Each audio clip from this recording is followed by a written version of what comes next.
Hello সবাইকে good evening. Welcome to the class. তো আজকে আমাদের ফার্স্ট লাইফ সায়েন্সের ক্লাস, তাই তো? বাহ, সবাইকে গুড ইভিনিং। তো এখন তোমরা নতুন টেনে উঠেছো, তো এখন থেকে কিন্তু তোমাদের একদম ভালো মতো পড়াশোনা করতে হবে। যদি তোমরা এটা ভাবো যে এখন অনেকদিন টাইম আছে মাধ্যমিকের, এখন একটুখানি ঢিলা দিই, ম্যামরা পড়াচ্ছে, পরে ভিডিওগুলো থাকবে, আমরা পরে পড়বো, এরকম করলে কিন্তু হবে না, ঠিক আছে? আমার ক্লাসে আমি তোমাদের এত ভালো মতো পড়াবো, তুমি যদি ক্লাসটা মন দিয়ে করো তাহলেই দেখবে তোমাদের কিন্তু লাইফ সায়েন্স একদম শুরু থেকে কোনো রকমের কোনো প্রবলেম থাকবে না। যদি বা কারো কোনো প্রবলেম থাকে, আমাদের টেলিগ্রাম চ্যানেল আছে, তোমরা সেখানে আমাকে জানাবে, আমি সব সময় সেখানে কিন্তু অ্যাভেলেবেল থাকি, ঠিক আছে? তো আমি যা পড়াবো ডেলি কিন্তু আমার ক্লাসে কিন্তু তোমাদের কিন্তু পড়া কিন্তু করে আসতে হবে। কি সবাই করবে তো পড়া? কি শুনি আগে একটুখানি, আগে আমরা একটু কথা বলে নিই। কি ডেলি সবাই পড়া করবে তো? আগে সেটা বলো, কি হবে তো? আমি ভীষণই অল্প অল্প পড়াবো, যেটুকুন তোমরা বুঝতে পারবে, যেটুকুন মনে হবে হ্যাঁ ঠিক আছে সেটুকুনি পড়াবো। কিন্তু আমার পড়া কিন্তু তোমাদের ডেলি কিন্তু রেডি রাখতে হবে, ঠিক আছে? কারণ দেখো, তোমরা ব্যাচ কিনেছো, তোমরা নিশ্চয়ই সিরিয়াস, তাই না? তো এখন তুমি যদি ভাবো যে এ ম্যাম পড়াচ্ছে, আমরা কয়েকদিন পরে পড়ি, সেটা করলে কিন্তু হবে না। এই যে আমি তোমাদের আজকে জিনিসটা বুঝিয়ে দিব, তোমার যেন সেটা মাথার মধ্যে থাকে, এই জন্য তোমরা কালকে এটা একবার তোমরা রিভিশন দিবে। এবার তুমি যদি ভাবো যে ও ম্যামের ক্লাস তো আবার লেট আছে, তাহলে আমরা কয়েকদিন পরে দিই, তাহলে কিন্তু ভুলে যাবে। আজকে আমি পড়াবো, তোমরা কালকে সারাটা দিন এতক্ষণ টাইম পাবে, তোমরা অবশ্যই কিন্তু একবার এইটা কিন্তু তোমরা কিন্তু রিভাইজ দিবে, ঠিক আছে? ক্লিয়ার কি সবার কাছে? ওকে, ইয়েস, সবাই বলছে করব, ভেরি গুড। তো চলো আগে আমরা বলি, এই যে লাইফ সায়েন্স, এটা কি সবার কি ফেভারিট সাবজেক্ট, নাকি কারো কারো এরকম আছে যে পছন্দ না? কালকে তো অনেকে আমাকে বলছিল যে পছন্দ না পছন্দ না। দেখো, এটা কিন্তু ভীষণই একটা ভালো সাবজেক্ট, এবং এটা সবচেয়ে কি, এটা একটা স্কোরিং সাবজেক্ট। যদি তোমার কোনোখানে মনে হয় যে লেখাটা আমি ভুলে গেছি লাইফ সায়েন্সের, সেই ক্ষেত্রে তুমি কিন্তু সেই কোয়েশ্চেনটা তুমি কিন্তু সেখানে কি ডায়াগ্রাম দিয়ে কিন্তু তুমি এখানে বাজিমাত করতে পারবে। ওকে, এই ডায়াগ্রাম হচ্ছে লাইফ সায়েন্সের একটা মূল অস্ত্র। তুমি যদি মনে করছো কোশ্চেনটার অ্যান্সারটা ভুলে গেছি, যে অল্প অল্প মনে আছে বা মনে নেই, সেই ক্ষেত্রে তুমি ওই কোশ্চেনটার ডায়াগ্রাম দিবে। এবং এটা কিন্তু সবচেয়ে একটা কি স্কোরিং সাবজেক্ট, ঠিক আছে? এটা কিন্তু একটা তোমাদের স্কোরিং সাবজেক্ট। ওকে, কারণ দেখো, অনেকেরই এখানে আছে কি ম্যাথস পছন্দ না, ফিজিক্যাল সায়েন্স পছন্দ না, হিস্ট্রি পছন্দ না, সেই ক্ষেত্রে তোমার লাইফ সায়েন্স ক্ষেত্রে ভালো মতো মন দিয়ে পড়বে। ওকে, এবং লাইফ সায়েন্সে কিন্তু প্রত্যেকটা জিনিস খুব ভালো মতো বুঝে একদম ক্লিয়ার করে নিয়ে পড়বে। তাতে যদি তোমাদের মনে হয় যে আমাকে বলছো, আমি একবার পড়াচ্ছি তোমরা বুঝতে পারছো না, তোমরা দুই তিনবার জিজ্ঞেস করছো, সেটাও তোমরা আমাকে জিজ্ঞেস করবে, আমি তোমাদের বারবার বলে দিতে রাজি, ঠিক আছে? কিন্তু এটা মাথায় রাখতে হবে, এই যে আজকে তুমি যেটা পড়ছো সেটা যেন তোমার একদম মাধ্যমিক অবধি যেন মাথার মধ্যে থেকে যায়। ওকে, ওকে, অনেকে বলছে যে ভালো লাগে না, ভালো লাগে না, কিন্তু যাদের ভালো লাগে না তাদের বেশি করে ভালো লাগতে হবে। ওকে, তোমরা ক্লাসগুলো করবে, আমার ক্লাসটা করবে, আমি তোমাদের অ্যাসুরেন্স দিচ্ছি তোমাদের ভালো লাগবে লাইফ সায়েন্স, ঠিক আছে? ওকে, দেখো, রাজব বলছে আপনি ভালো সাজেশন দিন। সাজেশন তো দিই, সেটা পরে। তোমরা এখন জাস্ট শুরুতে টেনে উঠেছো, এখনই কেন সাজেশন? এখন আমরা সব পড়বো, ঠিক আছে? এবার পরীক্ষার আগে যেটুকু যা দেওয়ার আমি তোমাদের দিয়ে দিব, ঠিক আছে? তো চলো আমরা ক্লাসটাকে স্টার্ট করি, ঠিক আছে? তার আগে বলে দিই, এটা আমাদের টেলিগ্রামের কিউআর কোড। তোমরা যারা নতুন বা তোমরা এখনো যারা টেলিগ্রামে জয়েন করোনি, অবশ্যই কিউআর কোডটা স্ক্যান করে তোমরা কিন্তু সেখানে জয়েন হয়ে যাও। ওকে, তো এবার আমরা বলি আমাদের ফার্স্ট চ্যাপ্টার লাইফ সায়েন্সে কি আছে। তোমরা সবাই বই কিনে ফেলেছো, আমি কিন্তু অলরেডি তোমাদের বইয়ের একটা ভিডিও দিয়েছিলাম যে কোন বইটা কিনতে পারো বা না কিনতে পারো। তো তোমরা বইটা তোমরা ফলো করবে। তো বই আমি যেভাবেই পড়াই না কেন, তোমাদের বই কিন্তু ফলো করতে হবে, বই কিন্তু পড়তে হবে। আমাদের বইয়ের ফার্স্ট চ্যাপ্টার আছে জীবজগতের নিয়ন্ত্রণ ও সমন্বয়। এই চ্যাপ্টারটা কিন্তু অনেকটাই বড়। এবার তোমাদের ফার্স্ট সামেটিভে এই চ্যাপ্টারটা থাকবে চ্যাপ্টার 1 এন্ড চ্যাপ্টার 2, মানে কি তোমাদের ফার্স্ট সামেটিভে থাকবে জীবজগতের নিয়ন্ত্রণ ও সমন্বয়, এবং সেকেন্ড চ্যাপ্টার যেটা আছে জীবনের প্রবাহমানতা। এই দুটো চ্যাপ্টার কিন্তু প্রত্যেকটা স্কুলে ফার্স্ট সামেটিভে থাকে।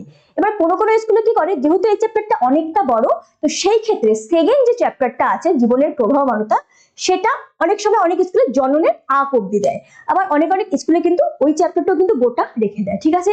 তো আমাদের ফার্স্ট সামেটিভের আগে কিন্তু আমাদের এই দুটো কিন্তু একদম ভালো মতো শেষ করে ফেলতে হবে। ওকে, ঠিক আছে? ওকে, তো চলো আমরা ফার্স্ট চ্যাপ্টারটা শুরু করি। ওকে, আজকে আমরা এই চ্যাপ্টারে কি পড়বো? ফার্স্ট যে পার্টটা আছে এই চ্যাপ্টারে, আজকে আমাদের টপিক হচ্ছে আমরা সংবেদনশীলতা পড়বো। সংবেদনশীলতা, চলন ও গমন, ওকে, পরিবেশের পরিবর্তন, উদ্ভিদের সাড়া প্রদানের পদ্ধতি, উদ্ভিদের চলন, উদ্ভিদ হরমোন এবং কৃত্রিম হরমোন। আজকে আমরা এইটুকুন বিষয় নিয়ে আলোচনা করব। তো টপিক দেখে কি সবার ভয় লাগছে যে আমি 7টা টপিক আজকে পড়াবেন? এগুলা ভীষণই সোজা এবং এগুলো ভীষণই ইজি, ঠিক আছে? প্রত্যেকটা টপিকই ভীষণ এখানে ছোট ছোট, ঠিক আছে? টপিক দেখে কিন্তু ভয় পাওয়ার কিচ্ছু নেই। ইয়েস, সুরজিৎ বলছে আমার দারুণ লাগে লাইফ সায়েন্স। ওকে, ঠিক আছে, আমার সাথে ক্লাস করলে আরো ভালো লাগবে, ঠিক আছে? তো চলো ফার্স্টে আমরা দেখি যে ফার্স্ট টপিক আমাদের কি ছিল এখানে? সংবেদনশীলতা। এবার তোমরা বলো এই যে গাছের যে প্রাণ আছে এটা কোন বিজ্ঞানী? তো এবার কিন্তু আমরা পড়ায় ঢুকছি, আবার পরে গল্প হবে, এখন সবাই পড়াটা মন দিয়ে শুনো। আচ্ছা, এবার তোমরা বলো তো এই যে গাছের যে প্রাণ আছে এটা সর্বপ্রথম কোন বিজ্ঞানী আবিষ্কার করেছিলেন? কোন বিজ্ঞানী বলো দেখি? ইয়েস, নোট ডাউন তো করবেই, এবং আমি তোমাদের ক্লাসের পর পিডিএফ-ও শেয়ার করে দিব অ্যাপের মধ্যে, সেটাও থাকবে, কিন্তু যেগুলো যেগুলো আমি বলছি সেগুলো তোমরা নোট ডাউনও করতে পারো। ওকে, এবার তোমরা বলো এই যে গাছের প্রাণ আছে এটা সর্বপ্রথম কোন বিজ্ঞানী আবিষ্কার করেছিল? কোন বিজ্ঞানী? ইয়েস, সবাই বলছে আচার্য জগদীশ চন্দ্র বোস। জগদীশ চন্দ্র বসু। এবং কোন যন্ত্রের মাধ্যমে? কেসকোগ্রাফ, ঠিক আছে? কি প্রমাণ করেছিল? যে গাছের প্রাণ আছে। কি প্রমাণ করেছিল? গাছের প্রাণ আছে।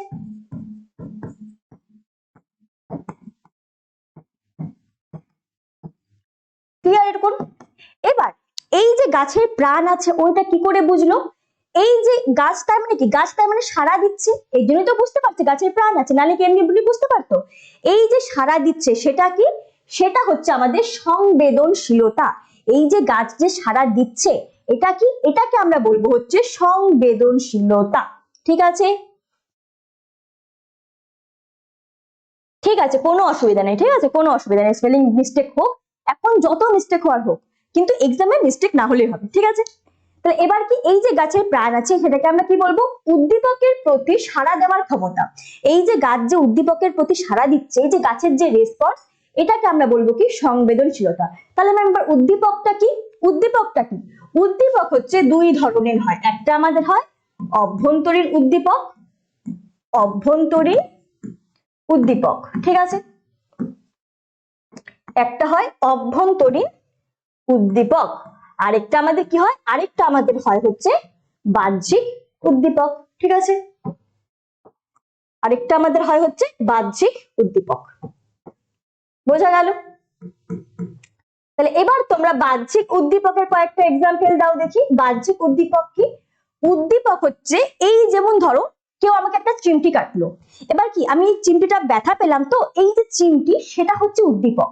আর এই যে কেউ চিমটি কাটার ফলে যে আমি একটা সাড়া দিব, এই যে আমি চিৎকার করব, সেটা কি? সেটা হচ্ছে আমার সংবেদনশীলতা বা সাড়া প্রদান। বোঝা গেল? তাহলে কোনটা সংবেদনশীলতা আর কোনটা হচ্ছে আমার উদ্দীপক? মনে করো কেউ আজকে তোকে থাপ্পড় মারলো, এই যে থাপ্পড়টা মারলো তুমি ব্যথা পেলে, তো এই যে থাপ্পড়টা সেটা হচ্ছে উদ্দীপক। এবং এই যে তুমি যে এরপরে তুমি কানবে বা চিৎকার দিবে সেটা হচ্ছে তোমার সংবেদনশীলতা বা সাড়া প্রদান। ক্লিয়ার? বোঝা গেল? তাহলে কোনটা সংবেদনশীলতা আর কোনটা উদ্দীপক? এবার হচ্ছে, আচ্ছা অডিও ভিডিও সব ঠিকঠাক ক্লিয়ার আছে?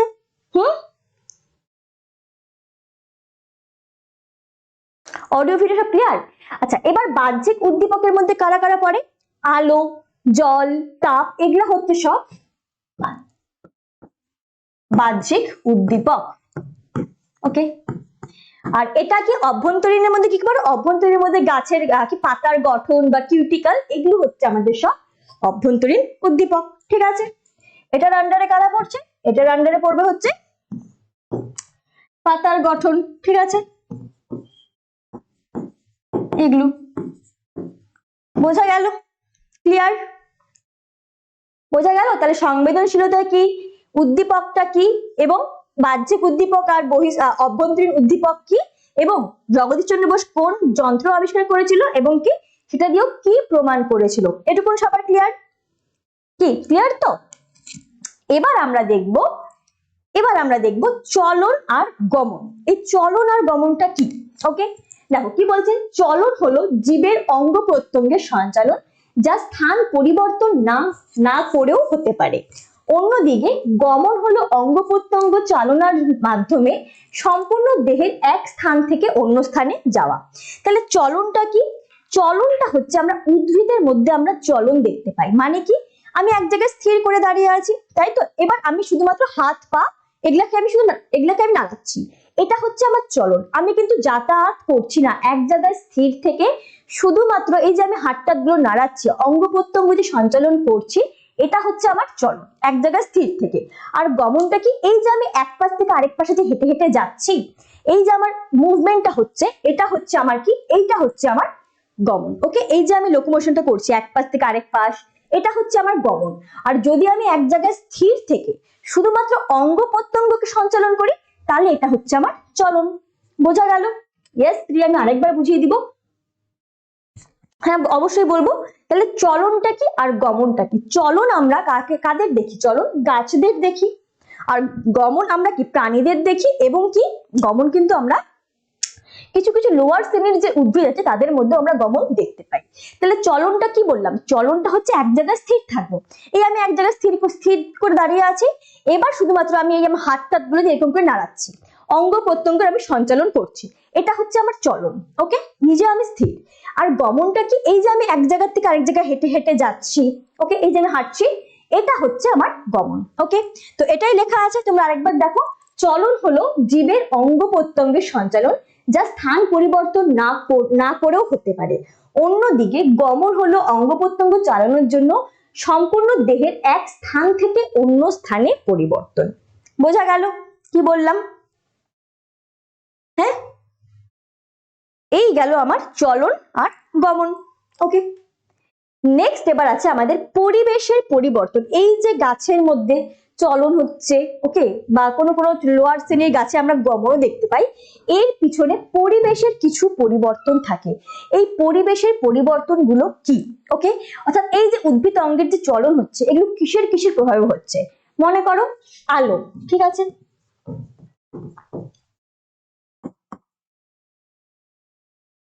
এক সেকেন্ড দাঁড়াও। হ্যাঁ, ইয়েস, আকাশ লিখে নিতে পারো। আকাশ এন্ড বাপি দুজন নাকি এখানে? হ্যাঁ, লিখে নিতে পারো। এক সেকেন্ড দাঁড়াও, ঠিক আছে, এক সেকেন্ড।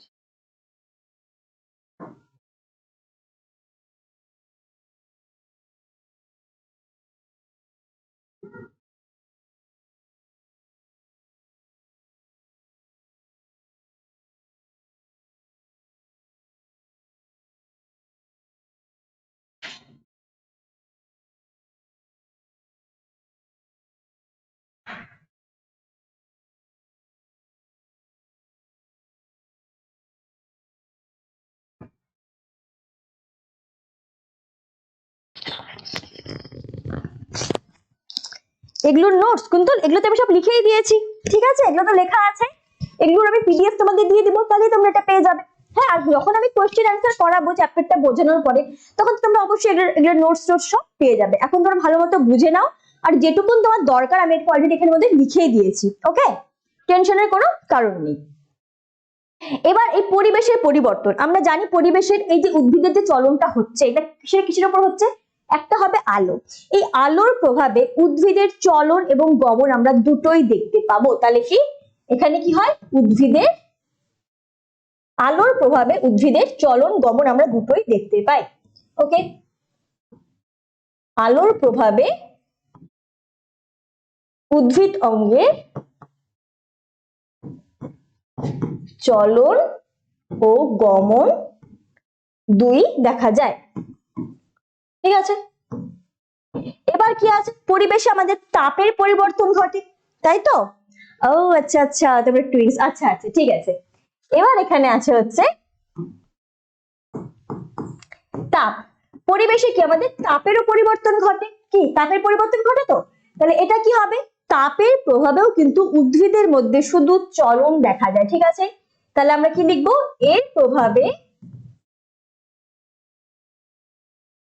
উদ্ভিদের চলন লক্ষ্য করা যায়।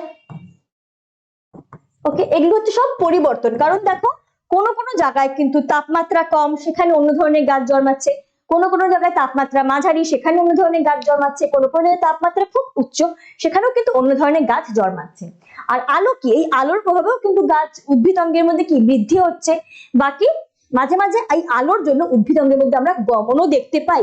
এবার এবার অনেকেরই প্রশ্ন, ম্যাম উদ্ভিদরা কি তাহলে চলতে পারে, উদ্ভিদরা কি এক জায়গা থেকে আরেক জায়গায় যেতে পারে? ইয়েস, কিছু লোয়ার শ্রেণী, কিছু নিম্ন শ্রেণীর উদ্ভিদ আছে সেগুলো চলতে পারে, এটা আমি তোমাদের পড়াবো একটু পরে, ঠিক আছে? তাহলে এই গেল আলো আর তাপ। আর কিছু এখানে থাকবে রাসায়নিক পদার্থ। ওকে, রাসায়নিক পদার্থ, ঠিক আছে? এই রাসায়নিক পদার্থের ফলেও উদ্ভিদ অঙ্গের চলন বা গমন উভয়ই দেখতে পাই, ঠিক আছে? এর প্রভাবে উদ্ভিদ অঙ্গের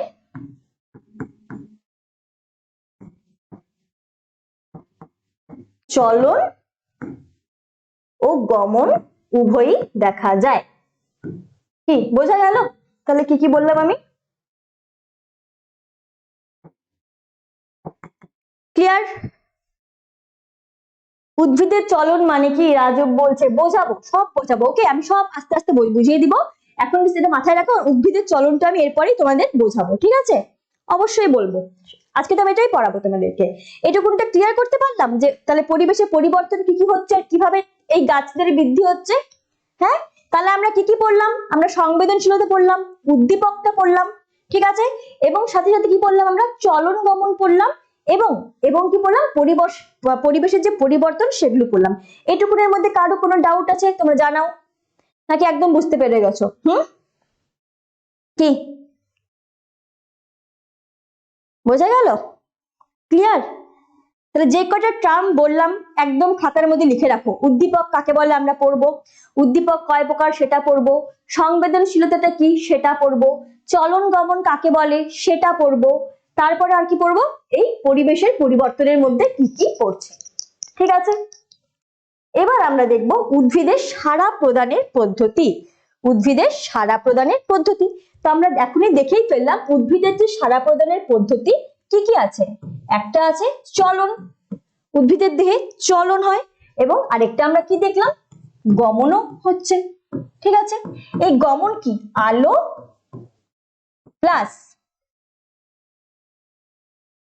রাসায়নিক পদার্থ, এটার প্রভাবে হচ্ছে, ঠিক আছে? রাসায়নিক পদার্থ। এবার তোমরা বলতে পারো যে ম্যাম এই জিনিসটা কি, যে রাসায়নিক পদার্থটা কি যার জন্য উদ্ভিদের মধ্যে গমন হচ্ছে, এটাও আমরা পড়বো, ঠিক আছে? এটা আস্তে আস্তে সব পড়বো, ঠিক আছে? এবার আছে চলন, এবং চলনটা তাহলে আমরা কি দেখলাম? চলন হচ্ছে আলোর প্রভাবে হবে এবং তাপের প্রভাবেও কিন্তু হবে। ওকে, এই হচ্ছে উদ্ভিদের সাড়া প্রদানের পদ্ধতি, যেখানে আমরা উদ্ভিদ দিয়ে চলন এবং গমন দুটোই দেখতে পাবো। এই যে চলন সেটা কি আলো এবং তাপ দুটার প্রভাবেই হবে, এবং গমনটা কি আলোর প্রভাবে হবে এবং রাসায়নিক পদার্থের প্রভাবেও কিন্তু হবে। ওকে, এবার আমরা আস্তে আস্তে কিন্তু ভেতরে ঢুকছি। ওকে, এবার কিন্তু আস্তে আস্তে আমরা ভেতরে ঢুকছি। এবার তোমরা এটাকে মাথায় রাখবে, উদ্ভিদ দেহের যে চলন, উদ্ভিদ দেহের চলন এটা কি আমাদের তিন রকমের চলন দেখতে পাই। কয় ধরনের চলন দেখতে পাবো? তিন ধরনের চলন। কি কি? একটা আছে আমার ট্যাকটিক চলন, আরেকটা আছে আমার ট্রপিক চলন, আরেকটা আছে আমার ন্যাস্টিক চলন। ওকে, তাহলে কি কি? একটা আমার ট্যাকটিক চলন, একটা ট্রপিক চলন, আরেকটা ন্যাস্টিক চলন। এগুলা কি? এগুলা কিন্তু এই যে উদ্ভিদ অঙ্গের যে বৃদ্ধি হচ্ছে, এগুলা কিন্তু এই যেটা একজনকে জিজ্ঞেস করলেন একটু আগে উদ্ভিদ অঙ্গের চলনটা কি, এটাই কিন্তু সেই চলনের এক একটা ভাগ, যে কিভাবে চলনটা হচ্ছে ভালো মতো দেখো।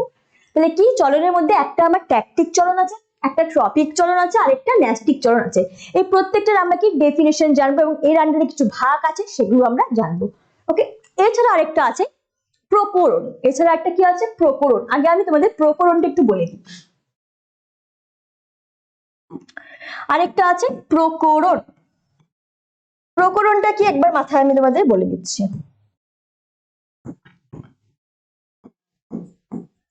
প্রকরণ, ঠিক আছে? এবং এই প্রকরণ আমরা কার মধ্যে দেখতে পাই? বন চারালের পাতা আছে। ওকে, বন চারালের পাতায়,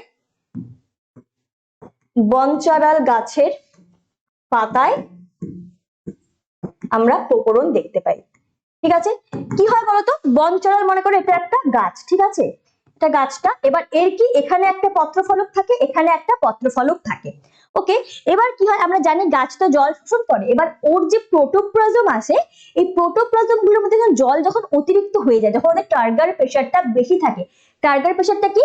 যখন ওরা জল শোষণ করে ওদের প্রোটোপ্লাজম একদম ফুলে ফেপে রয়েছে, একদম ফুলে রয়েছে, একদম ওরা জল একদম ভালো মতো শোষণ করে আছে, তখন কি হয় বলতো, তখন এই পত্র ফলকগুলো উঠে যাবে এবং যখন ওদের মধ্যে প্রোটোপ্লাজম থেকে জল যখন বেরিয়ে যাবে তখন ওরা কি হয়ে যাবে, তখন ওরা স্ফীত হয়ে যাবে, অর্থাৎ তখন যখন নুয়ে পড়বে, তখন এই বনচরের যে পত্র ফলক সেগুলো তখন নুয়ে পড়বে।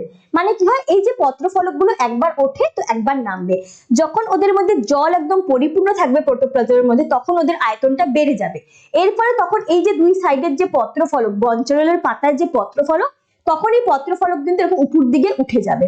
ওকে, এবার যখন ওদের মধ্যে জল যখন শুষে একদম ওরা একদম যখন নুয়ে পড়বে, তখন যে এই পত্র ফলক তখন এগুলো কিন্তু এরকম করে নিচে নুয়ে যাবে।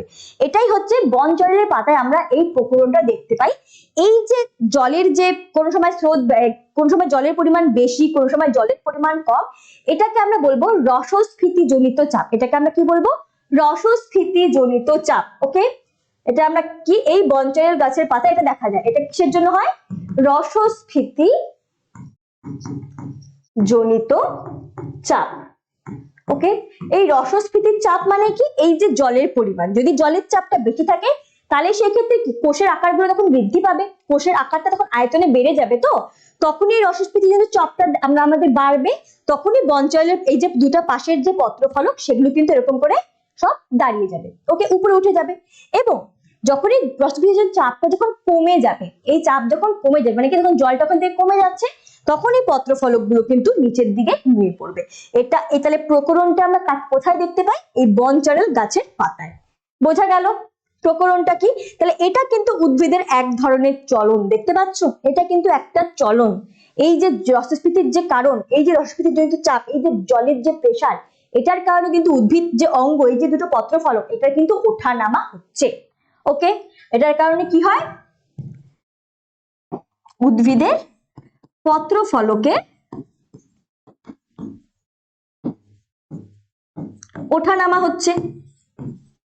ঠিক আছে, ক্লিয়ার এভরিওয়ান? ওঠা নামা হয় কি?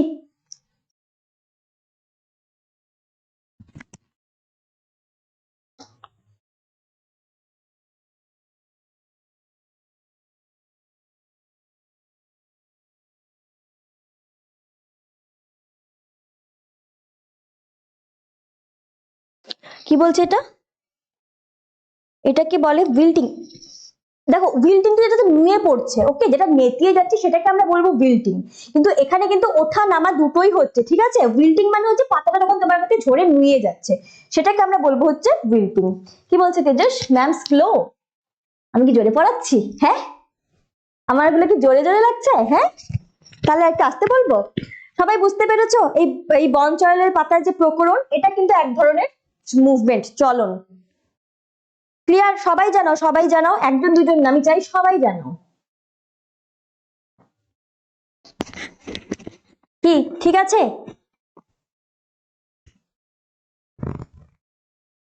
ইয়েস, রেকর্ডিং তো অবশ্যই দেখবে, কিন্তু এখন লাইভে আছি, লাইভটাও ভালো মতো বোঝো। এখন তুমি কোনো প্রবলেম হলে ডিরেক্ট আমাকে জিজ্ঞেস করতে পারবে, রেকর্ডিং ক্লাসে কি তুমি আমাকে জিজ্ঞেস করতে পারবে? ওকে, চলো, রেকর্ডিং তো অবশ্যই দেখতেই হবে। এবার আমরা যেটা তোমাকে বললাম, এবার আমরা কোন চলনগুলো পড়বো? ট্যাকটিক চলন, ট্রপিক চলন এবং ন্যাস্টিক চলন। এবার আমরা এই তিনটে চলন পড়বো। এবার আমরা কি পড়বো? ট্যাকটিক, ট্রপিক আর ন্যাস্টিক। এবার ফার্স্টে আমরা আসি ট্যাকটিক চলনটা কি। ফার্স্টে আমরা পড়বো এবার ট্যাকটিক চলন।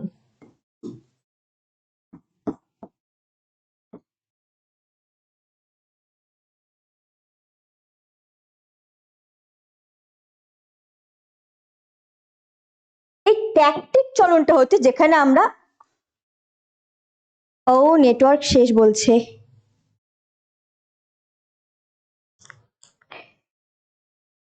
ঠিক আছে, আর কি করব। ওকে, এবার এই ট্যাকটিক চলনটা কি? ট্যাকটিক চলনটা হচ্ছে যে কোনো বহিস্থ উদ্দীপক। ওকে, ট্যাকটিক চলন হচ্ছে বহিস্থ উদ্দীপক, লিখে নিয়ে বুঝিয়ে দিচ্ছি, ঠিক আছে? বহিস্থ উদ্দীপক যেমন কি আলো। ওকে, একজন বলছে ক্লাস দারুণ লাগছে, থ্যাংক ইউ। আলো, জল, তাপ, বা রাসায়নিক পদার্থ, ঠিক আছে, রাসায়নিক পদার্থ, ঠিক আছে, ইত্যাদির প্রভাবে উদ্ভিদ অঙ্গের সামগ্রিক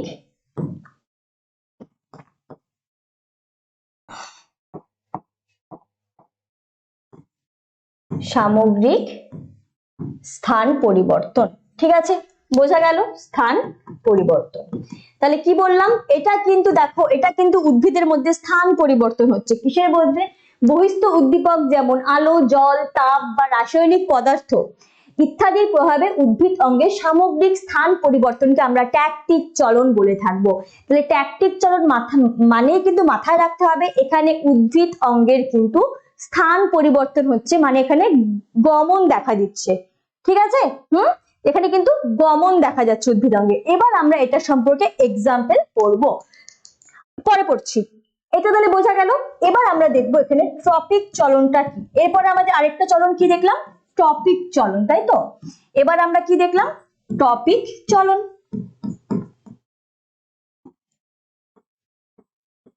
ট্রপিক চলন, ওকে, ট্রপিক চলনটা কি দেখবো, যে কোনো উদ্দীপকের অর্থাৎ গতিপথের যে উৎস থাকবে সেই উৎস বরাবর উদ্ভিদ অঙ্গের চলন বা বৃদ্ধি হবে, ঠিক আছে।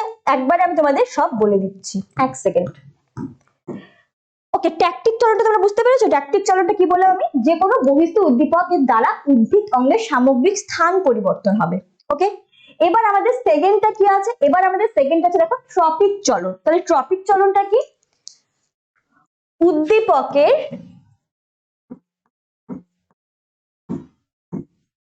গতিপথের উৎসের অভিমুখে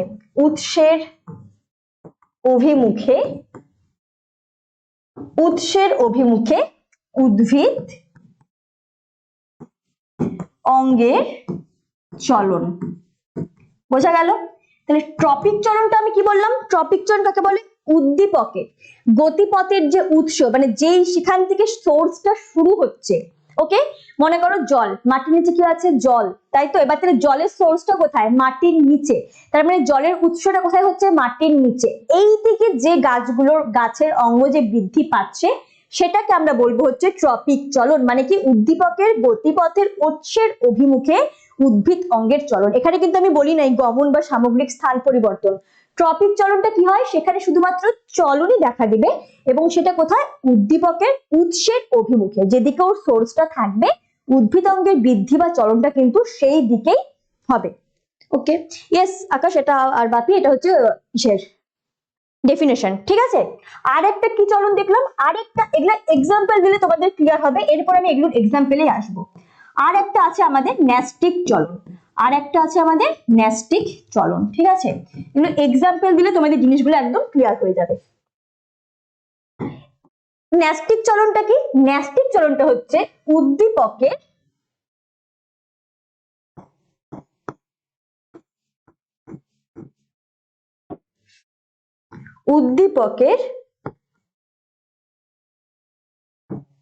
তীব্রতার অভিমুখে উদ্ভিদ অঙ্গের চলনকে ন্যাস্টিক চলন বলে। উদ্ভিদ অঙ্গের চলনকে আমরা কি বলবো, চলনকে আমরা ন্যাস্টিক চলন বলবো। সাপোজ মনে করো সূর্যমুখী ফুল, এই সূর্যমুখী ফুলটা কোন দিকে বাড়ে, সবসময় কিন্তু আলোর উৎসে, আলোর যে তীব্রতা ও সেটার দিকে কিন্তু সূর্যমুখী ফুলটা কিন্তু বৃদ্ধি পায়, তাই তো। তার মানে এই যে আলোটা কি, আলোটা আমাদের উদ্দীপক, এবার এর যে তীব্রতা সেটার দিকে কিন্তু সূর্যমুখী ফুলটা বাড়ছে, তাই তো। এটাকে আমরা বলবো হচ্ছে ন্যাস্টিক চলন, ওকে। বোঝা গেল কি বললাম, তাহলে এই তিন ধরনের চলন আমরা দেখতে পাই, ট্যাকটিক চলন, ট্রপিক চলন, ন্যাস্টিক চলন। এগুলোর প্রত্যেকটা আমরা এক্সাম্পল করবো। আমি আরো একবার শর্টে বুঝিয়ে দিচ্ছি, ট্যাকটিক চলনটা কি, বহিস্থ উদ্দীপক যেমন আলো, কি হতে পারে, জল, তাপমাত্রা বা রাসায়নিক পদার্থ ইত্যাদির প্রভাবে উদ্ভিদ অঙ্গের সামগ্রিক স্থান পরিবর্তন। তার মানে এগুলোতে যে বহিস্থ উদ্দীপক কাজ করবে সেখানে উদ্ভিদ অঙ্গের সামগ্রিক স্থান পরিবর্তন হচ্ছে, মানে উদ্ভিদটার কিন্তু গমন হচ্ছে, বোঝা গেল? এটাই একমাত্র ট্যাকটিক চলন যেখানে আমাদের স্থান পরিবর্তন হবে। আর ট্রপিক বা ন্যাস্টিক চলনে কিন্তু আমাদের কোনো রকম কিন্তু স্থান পরিবর্তন হচ্ছে না, এখানে শুধুমাত্র চলন হচ্ছে। তাহলে ট্রপিক চলনটা কি? উদ্দীপকের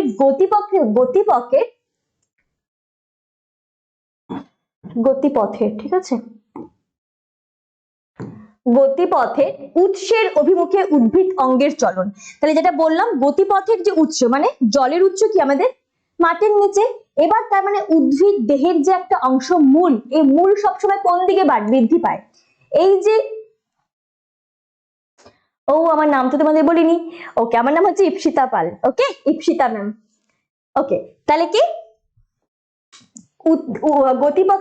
গতিপথের উৎসের অভিমুখে, মানে জল একটা উদ্দীপক, এবার মূল সবসময় কি জলের দিকেই তো বৃদ্ধি পাচ্ছে, হ্যাঁ, তাহলে মূলটা, এই যে মূল যে অঙ্গটা, এটা কিন্তু জলের অভিমুখে বৃদ্ধি পাচ্ছে।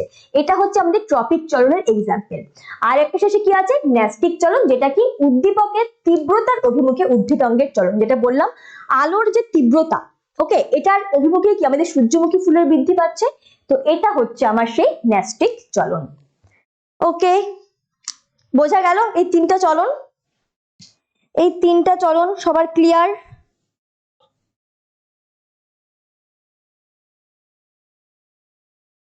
কি বোঝা গেল কি?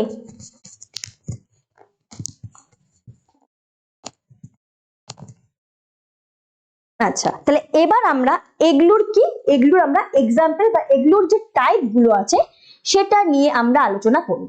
কি আছে? ফার্স্টে আছে আমার ট্যাকটিক চলন। তাহলে ট্যাকটিক চলনের ডেফিনেশন আমরা অলরেডি জেনে গেছি। ট্যাকটিক চলনের ডেফিনেশন আমরা অলরেডি জেনে গেছি, যেটা কি যে উদ্দীপকের প্রভাবে উদ্ভিদ, দেখো আমি একটা কথা বারবার কেন বলছি বলতো, এই যে এক লাইন বারবার বলছি, এটা তোমাদের শুনতে শুনতে একদম মাথার মধ্যে যেন সেট হয়ে যায়, ঠিক আছে? তাহলে কি, ইয়েস, সব বলবো, ফটো ট্যাকটিক কি সব বলবো, ঠিক আছে? তাহলে ট্যাকটিক চলনের সংজ্ঞা আমরা বুঝে গেছি, উদ্দীপকের প্রভাবে উদ্ভিদ অঙ্গের সামগ্রিক স্থান পরিবর্তন হবে, মানে এখানে গমন হবে। এবার আমাদের ফার্স্টে আসবে ফটো ট্যাকটিক চলন। ফটো ট্যাকটিক চলনটা কি? ওকে, এবার আমাদের আসবে এই ফটো ট্যাকটিক চলনটা কি। ফটো কথার অর্থ কি? সব সময় এই যে আমি এটা মনে রাখাচ্ছি, এগুলো সবসময় মাথায় রাখবে। এই যে ফটো, এই ফটো কথার অর্থ কি? এই ফটো কথার অর্থ হচ্ছে আলো। অলওয়েজ মানে মাথায় রাখবে, যে কোনো চলনে যদি এই ফটো কথাটা পাও, তার মানেই হচ্ছে যে কি, সেটার অর্থ হচ্ছে আলোর কিছু একটা দিকে উদ্ভিদ অঙ্গের চলন হচ্ছে। ফটো মানে হচ্ছে আলো, ঠিক আছে? তাহলে ফটো ট্যাকটিক মানে কি বলছে? ফটো ট্যাকটিক চলন হলো আলোর উদ্দীপনায় উদ্ভিদের স্থান পরিবর্তন, অর্থাৎ তার মানে যেদিক থেকে আলোটা আসছে সেই দিকে উদ্ভিদ অঙ্গের গমন হচ্ছে। বোঝা গেল? উদ্ভিদ অঙ্গের স্থান পরিবর্তন হচ্ছে। এক্সাম্পল কি বলছে? ক্ল্যামাইডোমোনাস নামক শৈবালের আলোর দিকে যাওয়া এক ধরনের ফটোট্যাকটিক চলন। ওকে, এই যে মনে করো এখানে কিছু ক্ল্যামাইডোমোনাস শৈবাল আছে, এখান থেকে ওদের আলো আসছে, ঠিক আছে, এখান থেকে ওরা আলো পাচ্ছে, এবং এখানে মনে করো কিছু শৈবাল, এরা কি করছে? এরা আস্তে আস্তে এর অভিমুখে গমন করছে, ঠিক আছে? ভালো মতো একে বুঝিয়ে দিচ্ছি, দাঁড়াও। সাপোজ মনে করো এখানে কিছু শৈবাল, এগুলো সব শৈবাল গুলো আছে এখানে, এখান থেকে মনে করো আলো আসছে, কোনো একটা লাইট এখান থেকে আসছে, তাহলে এরা কি করবে বলতো? এরা আস্তে আস্তে কিন্তু এর অভিমুখে এরা গমন করবে, এর দিকে কিন্তু এরা আস্তে আস্তে সরে সরে যাবে। তার মানে এটা কি? এটা হচ্ছে আমার ফটো ট্যাকটিক চলন, মানে এই যে আলোর যে পাচ্ছে, এই আলোর দিকে ওরা চলে যাচ্ছে আস্তে আস্তে। তাহলে এটা আমরা কাদের দেখবো? এই ফটো ট্যাকটিক। ইয়েস, এটা ট্যাকটিকের এগুলো প্রকারভেদ। ওকে, ট্যাকটিকের দুটো প্রকারভেদ, একটা ফটো ট্যাকটিক আর একটা কেমো ট্যাকটিক। ট্যাকটিকের দুটো প্রকারভেদ, একটা ফটো ট্যাকটিক আর একটা কেমো ট্যাকটিক। তাহলে এই গেল আমাদের ফটো ট্যাকটিক, মানে আলোর উৎসের অভিমুখে উদ্ভিদ অঙ্গের যে সামগ্রিক স্থান পরিবর্তন, সেটাকেই আমরা কি বলবো? ফটো ট্যাকটিক চলন। এই ফটো ট্যাকটিক চলন যে কোনো কতিপয় শৈবালে আমরা দেখতে পাই। কোথায় দেখতে পাবো? যে কোনো কতিপয় শৈবালের মধ্যে, কতিপয় শৈবালে। শৈবালটা কি? শৈবালটা কি? শৈবালটা কি আমাদের উচ্চ শ্রেণীর উদ্ভিদ? হ্যাঁ, শৈবালটা কিন্তু আমাদের নিম্ন শ্রেণীর উদ্ভিদ। তাহলে এই যে নিম্ন শ্রেণীর যে উদ্ভিদ, এটা কি আমার নিম্ন শ্রেণীর উদ্ভিদ। তো এই যে নিম্ন শ্রেণীর উদ্ভিদ, এদের মধ্যেই কিন্তু আমরা দেখতে পাবো, ঠিক আছে? নিম্ন শ্রেণীর উদ্ভিদ, এদের মধ্যেই কিন্তু আমরা এই ট্যাকটিক চলন দেখতে পাবো। এই যে শৈবাল, নিম্ন শ্রেণীর উদ্ভিদ, এর মধ্যেই কিন্তু আমরা ফটোট্যাকটিক চলন দেখতে পাবো, যে এই যে ক্লামাইডোমোনা, যেটা কি এখান থেকে আলো আসছে, এবার এরা কি করছে, এর অভিমুখে কিন্তু এদের সামগ্রিক স্থান পরিবর্তন হচ্ছে। হ্যাঁ অবশ্যই পাবে, আফরিনা অবশ্যই পিডিএফটা দেওয়া যাবে, ঠিক আছে, অবশ্যই পিডিএফ ক্লাসের পরে আমি আপলোড করে দিব। অলরেডি তোমাদের একটু আগে ম্যাথ ক্লাস হলো, সেটার পিডিএফও কিন্তু আপলোড হয়ে গেছে, আমিও করে দিব, ঠিক আছে। তাহলে বোঝা গেল ফটোট্যাকটিক। এবার আসবে আমাদের কেমোট্যাকটিক। ফটোট্যাকটিকটা বোঝা গেল, লেখা ঠিক মতো দেখা যাচ্ছে? লেখাগুলো কি ছোট ছোট লাগছে নাকি লেখা ঠিকঠাক দেখা যাচ্ছে, একটু বলো দেখি। ফটোট্যাকটিক বোঝা গেল? সবাই জলদি জলদি জানাও, জলদি জানাও, জলদি জলদি।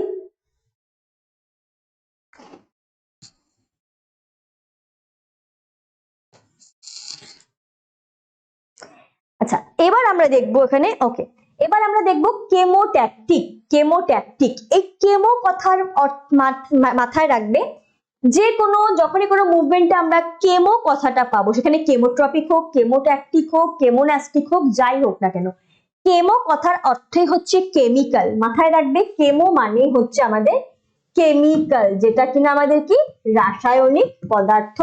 আমরা দেখতেছিলাম এতক্ষণ ধরে এই যে রাসায়নিক পদার্থের অভিমুখে উদ্ভিদ অঙ্গের গমন হোক বা চলন হোক, আমরা এতক্ষণ ধরে পড়ে আসলাম না, এটা একটা বহিস্থ উদ্দীপক, আলো বলো, তাপমাত্রা বলো, জল বলো বা রাসায়নিক পদার্থ, এই সেই রাসায়নিক পদার্থ যেটা আমরা কেমোট্যাকটিক বলছি। এই যে উদ্ভিদ অঙ্গের যে সামগ্রিক স্থান পরিবর্তন হবে, এটা কি, এটা যে কোনো কেমিক্যাল অর্থাৎ রাসায়নিক পদার্থের অভিমুখে হবে, অর্থাৎ যে কোনো কেমিক্যাল সাবস্টেন্সের মধ্যে কিন্তু এটা হবে, ঠিক আছে। কি বোঝা গেল?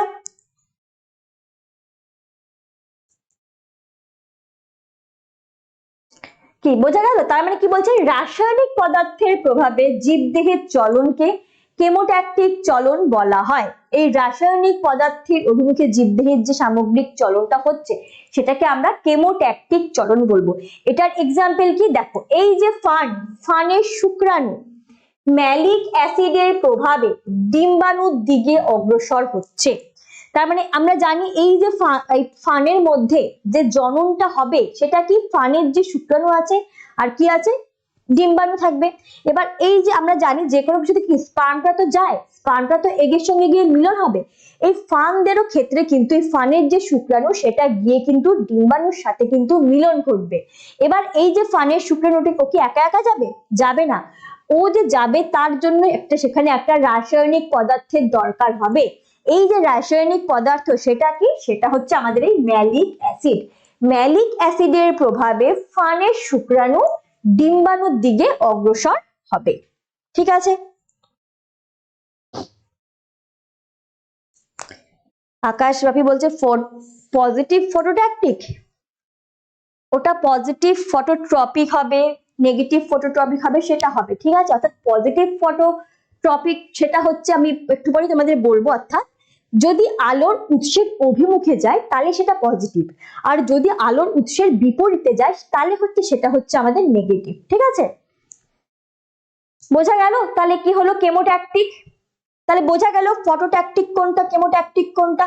হ্যাঁ, যেটা কি, তাহলে ফটোট্যাকটিক মানে যেটা আলোর উৎসের অভিমুখে উদ্ভিদ অঙ্গের যে সামগ্রিক স্থান পরিবর্তন, সেটাকে আমরা বলবো ফটোট্যাকটিক। এটার এক্সাম্পল কি, যে কোনো শৈবালের আলোর অভিমুখে গমন হচ্ছে।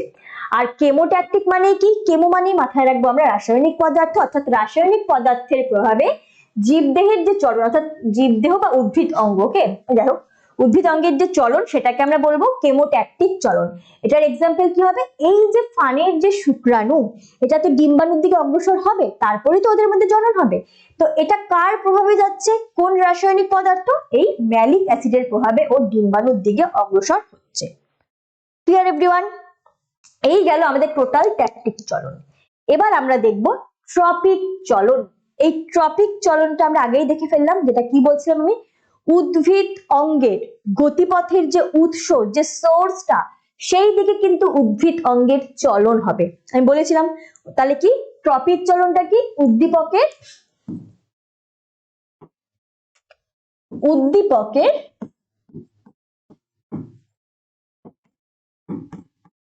গতিপথের উৎসের অভিমুখে, ঠিক আছে, বোঝা গেল। উৎসের যেদিকে উৎস থাকবে সেই দিকে ওটা কিভাবে বৃদ্ধি হবে। ঠিক আছে, ওকে সবাই মন দিয়ে পড়ো। ঠিক আছে, এবার কি আছে এখানে দেখো কোন কোন তিনটা ভাগ, একটা আছে ফটোট্রপিক, একটা আছে হাইড্রোট্রপিক, আরেকটা আছে জিওট্রপিক। তার মানে ফটো কথার অর্থ আমরা আগেই জেনে ফেলেছি, এর জন্যই বলছি এই জিনিসটা মাথায় রাখবে। ফটো কথার মানে হচ্ছে আলো, আগেই বলেছিলাম ফটো কথার মানে কি আলো।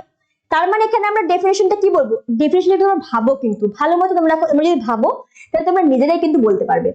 এই ফটো আর এই ট্রপিকের মানে আমরা জেনে গেলাম যে উদ্দীপকের গতিপথের উৎসের অভিমুখে চলন, আর সামনে কি আছে ফটো। তাহলে ফটো ট্রপিকের ডেফিনেশনটা আমরা কি বলতে পারি, আলোর প্রভাবে উদ্ভিদ অঙ্গের যে উৎসের অভিমুখে যে উদ্ভিদের যে বৃদ্ধি বা চলনটা হবে সেটাকে আমরা বলবো ফটোট্রপিক চলন। কি বলছে, ফটোট্রপিক চলন হলো আলোর উৎসের দিকে উদ্ভিদের বৃদ্ধি বা চলন। এটি এক প্রকার উদ্ভিদ চলন যা উদ্ভিদ হরমোন অক্সিন দ্বারা নিয়ন্ত্রিত হয়। এবার হচ্ছে আসলে এখানে অক্সিনটা একটা হরমোন, এখন আমরা হরমোনে আসিনি, যখন আমরা পরে হরমোন সম্পর্কে পড়বো তখন আমরা এটা সম্পর্কে সম্পূর্ণ জানবো, কিন্তু এখন জাস্ট এটুকুন জানবে এই যে ফটোট্রপিক চলন সেটা আমাদের অক্সিন একটা হরমোন, উদ্ভিদ হরমোন, সেটা দ্বারা নিয়ন্ত্রিত হচ্ছে। এবার কিভাবে হচ্ছে এটা আমি তোমাদের পরে পড়াবো। ওকে, তাহলে বোঝা গেল।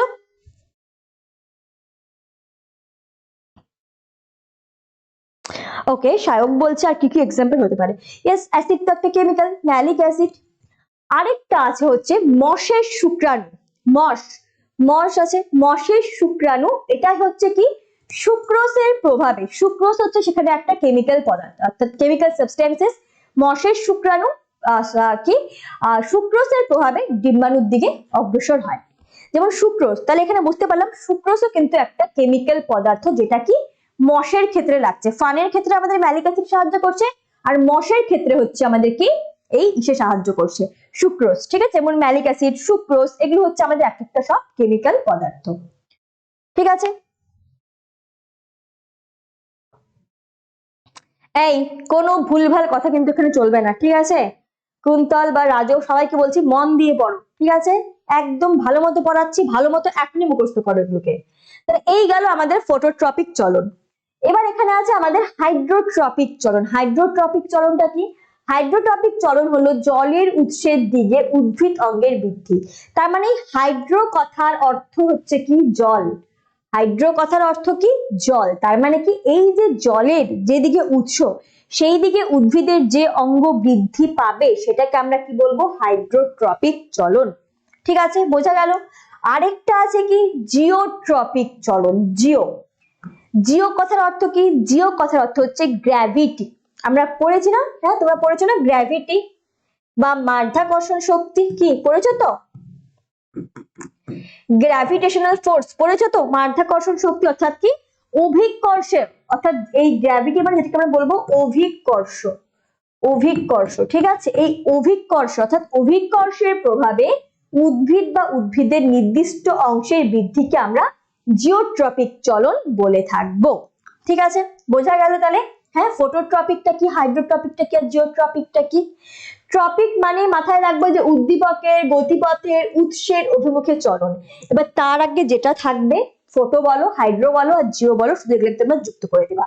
ফটো মানে আলো, অর্থাৎ আলোর উৎসের দিকে উদ্ভিদের বৃদ্ধি বা চলনকে আমরা ফটোট্রপিক বলবো। হাইড্রো মানে কি জলের উৎসের দিকে উদ্ভিদ অঙ্গের বৃদ্ধি বা চলনকে আমরা হাইড্রোট্রপিক চলন বলবো। এবং কি জিওট্রপিক মানে কি অভিকর্ষ বা গ্র্যাভিটি, অর্থাৎ অভিকর্ষের প্রভাবে উদ্ভিদ অঙ্গের যে চলন বা বৃদ্ধি সেটাকে আমরা জিওট্রপিক চলন বলে থাকবো। ক্লিয়ার এভরিওয়ান, ক্লিয়ার, সবার ক্লিয়ার। এই গেল আমাদের ট্রপিক চলন। এই ট্রপিক চলন থেকে অনেক সময় কিন্তু ব্রড কোশ্চেন আসে যে ট্রপিক চলনটা তোমরা সংখ্যা কি সম্পূর্ণ আলোচনা করো, ট্রপিক চলন সম্পর্কে যা জানো লেখো। এইখান থেকে কিন্তু একটা ব্রড কোশ্চেন কিন্তু উঠে যায়। ঠিক আছে,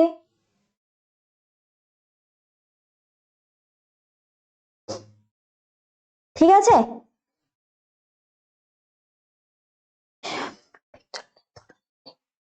সায়ক আমি তো হ্যাঁ বলবো তো, এই টপিক চলন তো এগুলো আমি বললাম, এবার এগুলোর আন্ডারে কিছু আছে সেগুলো আমি তোমাদের বলবো। ঠিক আছে, অবশ্যই। এবার আছে আমাদের ফটোট্রপিক। তাহলে এবার তোমরা বলো ফটোট্রপিকের এক্সাম্পল কি হতে পারে, গাছের কোন অংশটা, কি হতে পারে বলো দেখি, কি হতে পারে, কি হতে পারে? এই যে ফটোট্রপিক, এটার এক্সাম্পল কি হবে? গাছের কাণ্ড। ওকে, এই যে উদ্ভিদের যে কাণ্ড, ঠিক আছে, যেমন কি বলছে এখানে, উদ্ভিদের কাণ্ড, উদ্ভিদের কাণ্ড কোন দিকে হয়? মনে করো তুমি এখানে একটা গাছ রাখলে, ঠিক আছে, ওকে, এখানে হচ্ছে আমার সূর্য আছে, এই গাছটা কোন দিকে বাড়বে? হ্যাঁ, এই গাছটা কিন্তু সর্বদা আমাদের আলোর উৎসের অভিমুখেই কিন্তু বাড়বে, কি তাই তো? তাহলে এটা কিন্তু আমাদের ফটোট্রপিক চলন, বুঝতে পেরেছো? হ্যাঁ, এই যে গাছটার বৃদ্ধি কি সূর্যের আলোর দিকে হচ্ছে। মনে করো তুমি একটা ঘরে একটা টপ সহ গাছ রাখি, একটা গাছ সহ টপ রাখলে জানলার দিকে, এবার তুমি জানলাটা খুলবে, তুমি দেখবে সেই গাছটা কিন্তু জানলার দিকে বরাবর কিন্তু বৃদ্ধি হবে। কারণ কি, ওই জানলা দিয়েই কিন্তু আমাদের লাইটটা আসবে, কি বোঝা গেল? তার মানে কি, এই যে গাছের যে বৃদ্ধি, এটা কিন্তু লাইটের উৎসের অভিমুখে হচ্ছে। এর জন্য এটাকে আমরা বলবো কি, এর জন্য আমরা এটাকে কি বলবো? এর জন্য এটাকে আমরা বলবো হচ্ছে ফটোট্রপিক চলন। এবার এটা যে এই যে আলোর অভিমুখে হচ্ছে, যেটা যেই অঙ্গটা আমার আলোর অভিমুখে হচ্ছে, সেটাকে আমরা বলবো হচ্ছে পজিটিভ ফটোট্রপিক, পজিটিভ ফটোট্রপিক চলন। ওকে, আর যেই অঙ্গ আলোর উৎসের বিপরীতে হচ্ছে, মনে করো এখানে আমার গাছের মূল টুলগুলো থাকবে, হ্যাঁ, এবার মূলটা কি, মূলটা কি আলোর উৎসের দিকে হবে? হবে না, এই কিন্তু বিপরীত দিকে হচ্ছে। তো এই লাইটের সাপেক্ষে, তো এই লাইটের সাপেক্ষে এটাকে আমরা বলবো হচ্ছে নেগেটিভ ফটোট্রপিক। বোঝা গেল কি বললাম? হ্যাঁ,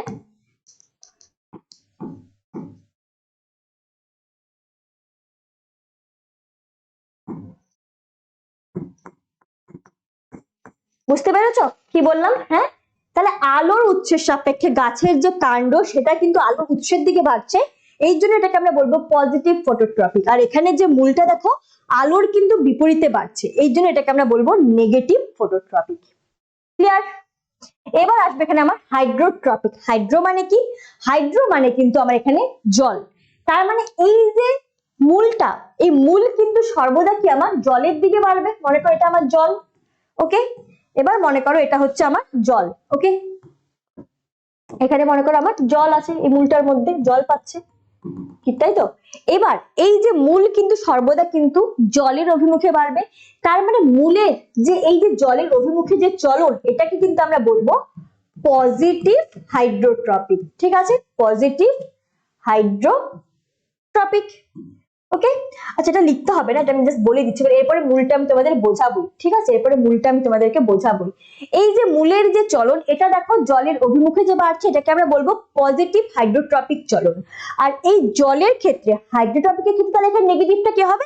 এই যে কাণ্ডটা আলোর দিকে যাচ্ছে, তার মানে কি এটা হাইড্রোট্রপিকের সাপেক্ষে কাণ্ডটা হচ্ছে আমার নেগেটিভ হাইড্রোট্রপিক, এবং এই মূলটা হয়ে যাচ্ছে আমার পজিটিভ হাইড্রোট্রপিক। ক্লিয়ার? হ্যাঁ হ্যাঁ, বলছি বলছি, দেখো ভালো মতো বোঝো কিন্তু। ওকে, ফটোট্রপিক নিয়ে যদি আমরা চিন্তা করি, আমরা যদি ফটোট্রপিক নিয়ে চিন্তা করি, তাহলে কি আমরা দেখবো উদ্ভিদ অঙ্গের যে কাণ্ড, সেটা আমার কি, সেটা হচ্ছে আমার আলোর অভিমুখে বাড়ছে। তার মানে যদি আমরা ফটোট্রপিক নিয়ে চিন্তা করি, তখন এই যে উদ্ভিদের যে কাণ্ড, যেটা আমার আলোর উৎসের অভিমুখে বাড়ছে, সেটাকে আমরা বলবো পজিটিভ ফটোট্রপিক। ওকে, আর তখন এই ফটোট্রপিকের দিক থেকে মূলটাকে আমরা দেখবো, মূলটা কি আলোর দিকে বাড়ছে? বাড়ছে না, ও জলের দিকে যাচ্ছে, তখন ফটোট্রপিকের দিক থেকে দেখলে সেটাকে আমি বলবো নেগেটিভ ফটোট্রপিক। এবার যদি আমি এই হাইড্রোট্রপিকের কথা চিন্তা করে বলি, তাহলে এই মূলটা তখন কিন্তু আমার হয়ে যাচ্ছে পজিটিভ হাইড্রোট্রপিক, কারণ এটা কি আমাদের জলের দিকে বাড়ছে। আর সেই ক্ষেত্রে তখন কাণ্ডটা আমার কি হয়ে যাবে? Negative hydrotropic. বোঝা গেল কি বললাম? এবার এখানে আছে আমাদের জিওট্রপিক। জিওট্রপিকটা কি দেখো, জিওট্রপিকটাও মানে হচ্ছে মাটির দিকে গাছের কোন অংশটা যাচ্ছে, মাটির দিকে গাছের কোন অংশ যাচ্ছে, হ্যাঁ, কোনটা অভিকর্ষের দিকে যাচ্ছে, আগে তোমরা সেটা বলো, কোন অংশ অভিকর্ষের দিকে যাচ্ছে, কি হবে বলো দেখি, কি হবে?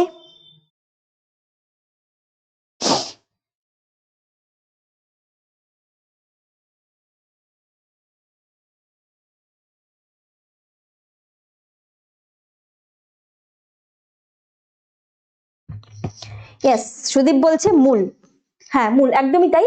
এবার এই যে এতক্ষণ ধরে পজিটিভ আর নেগেটিভটা বললাম, এই ফটোট্রপিক আর হাইড্রোট্রপিকটা অত ইম্পর্টেন্ট না হলেও এই জিওট্রপিকের ক্ষেত্রে কিন্তু পজিটিভ এবং নেগেটিভ হাইড্রোট্রপিকের, এই জিওট্রপিকের একটা কিন্তু বিশেষ ভূমিকা আছে। ঠিক আছে, বলে দিব। ওকে, তাহলে একটা আমরা এখানে দেখব পজিটিভ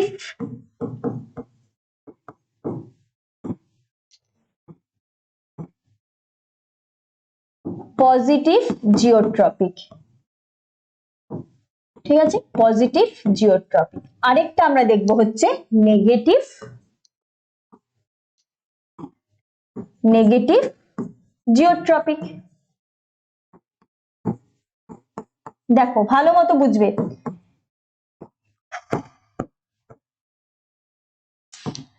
গাছের মূল সর্বদা অভিকর্ষের দিকেই বৃদ্ধি পায়। কি, এটা তো আমরা জানি, যে কোনো কিছু মাধ্যাকর্ষণ শক্তির প্রভাবে কি আমাদের নিচের দিকেই যাচ্ছে। তো মনে করো এটা হচ্ছে গাছের সেই মূল। ঠিক আছে, এই গাছের সেই মূল। ওকে, এটা হচ্ছে জল আছে, এই যে মূলটা সবসময় কি দেখো নিচের দিকেই কিন্তু ও কিন্তু বৃদ্ধি পাচ্ছে। তাহলে আমরা জানি মূলটা কি, মূলটা আমাদের কতক্ষণ ক্লাস হবে, হবে 8:30 পর্যন্ত তো হবে। ঠিক আছে, আরো কিছুক্ষণ টাইম লাগবে, আরো আধা ঘন্টা তো লাগবেই কম করে। এটা হচ্ছে আমাদের কি পজিটিভ জিওট্রপিক, যে মূলটা গাছের অভিকর্ষের দিকেই বৃদ্ধি পাচ্ছে। এবার এবার তাহলে এখানে নেগেটিভটা কি? হ্যাঁ, এবার তাহলে নেগেটিভটা কি, তাহলে বলো তো নেগেটিভ জিওট্রপিক কি হবে? তোমরা জানো কোন গাছের মূল? এক্সাম্পল জানবে তোমরা? বলতে পারবে কোন গাছের মূল নেগেটিভ জিওট্রপিক? হ্যাঁ, সুন্দরী গাছের মূল। ওকে, সুন্দরী গাছের মূল,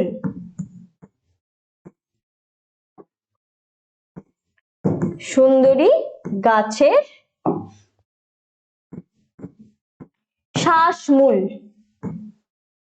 এটা আমাদের নেগেটিভ জিওট্রপিকের এক্সাম্পল। তাহলে কেন কেন এই যে মনে করো এখানে জল আছে, ঠিক আছে, এবার মনে করো এখান দিয়ে আমাদের মূলগুলো বেরিয়েছে। ঠিক আছে, এই যে মূলগুলো এখানে আছে।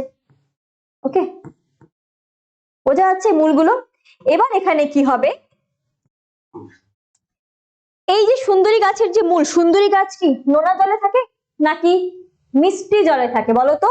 এই সুন্দরী গাছের মূলগুলো কোথায় থাকে, নোনা জল নাকি মিষ্টি জল? আগে শুনি সবার কাছে, কি জানো তো কই থাকে এগুলো? হ্যাঁ, কোথায় থাকে বলো বলো দেখি সবাই, কি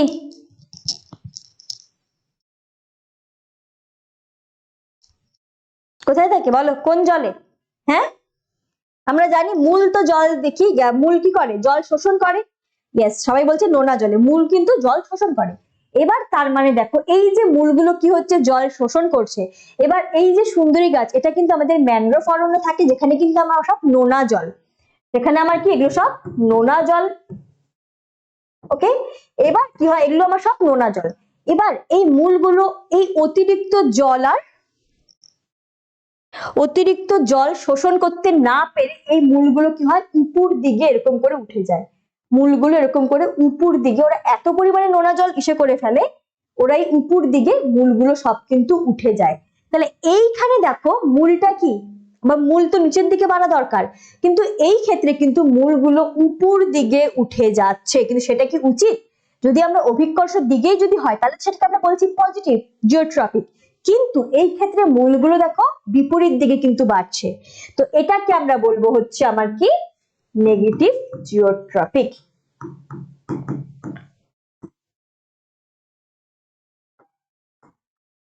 বোঝা গেল? এক সেকেন্ড দাঁড়াও। ওকে, কি ক্লিয়ার? কি এক সেকেন্ড, হ্যাঁ তোমরা একটুখানি দাঁড়াও, এক সেকেন্ড।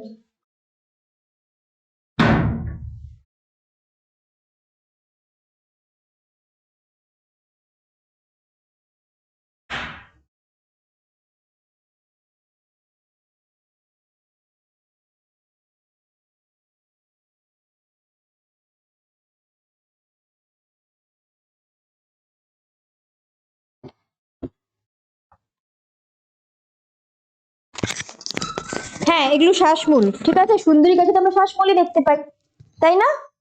তাহলে এটুকুটা ক্লিয়ার। ট্রপিক চলন সবার ক্লিয়ার হয়ে গেছে?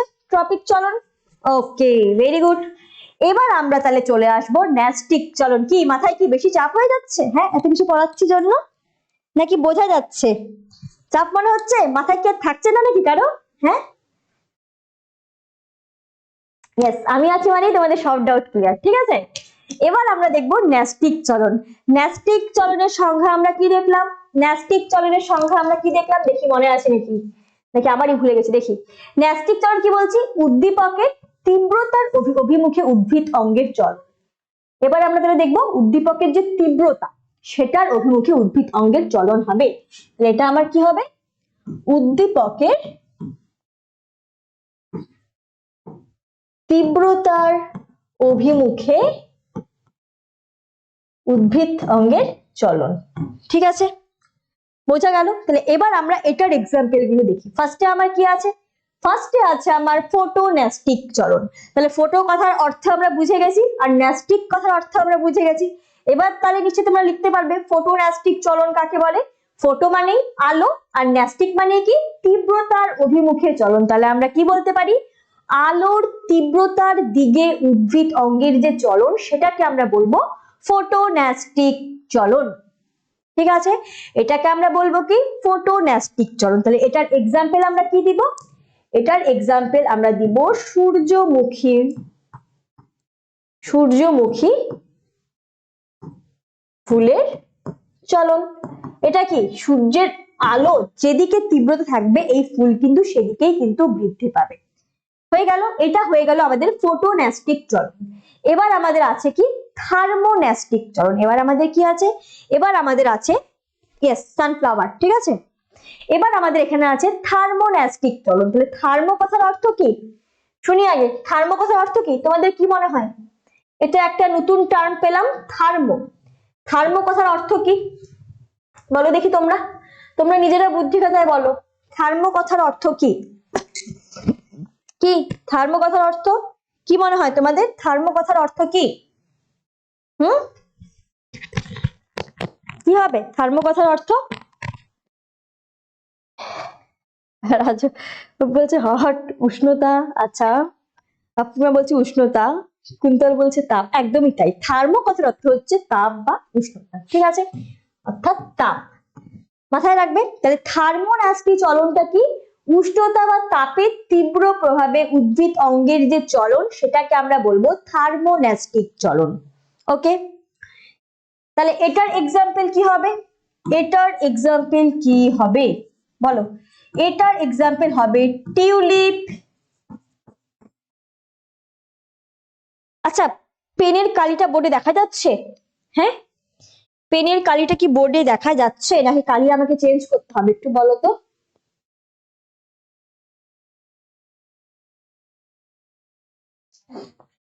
টিউলিপ ফুলের পাপড়ি, ঠিক আছে, টিউলিপ ফুলের পাপড়ি অধিক উষ্ণতায় খোলে।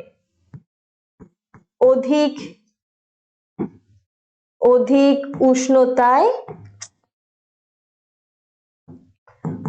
উষ্ণতায়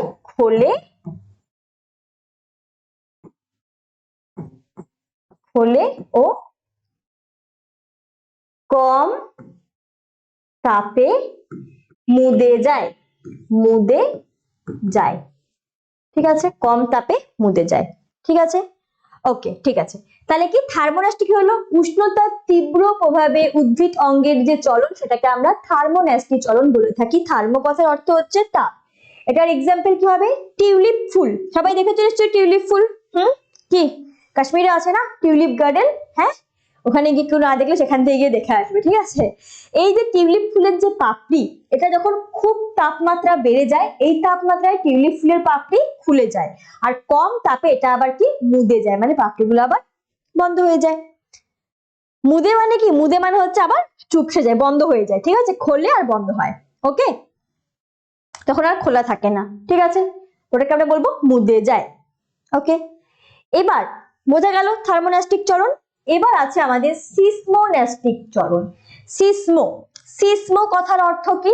সিসমো কথার অর্থ হচ্ছে স্পর্শ, স্পর্শ বা আঘাত।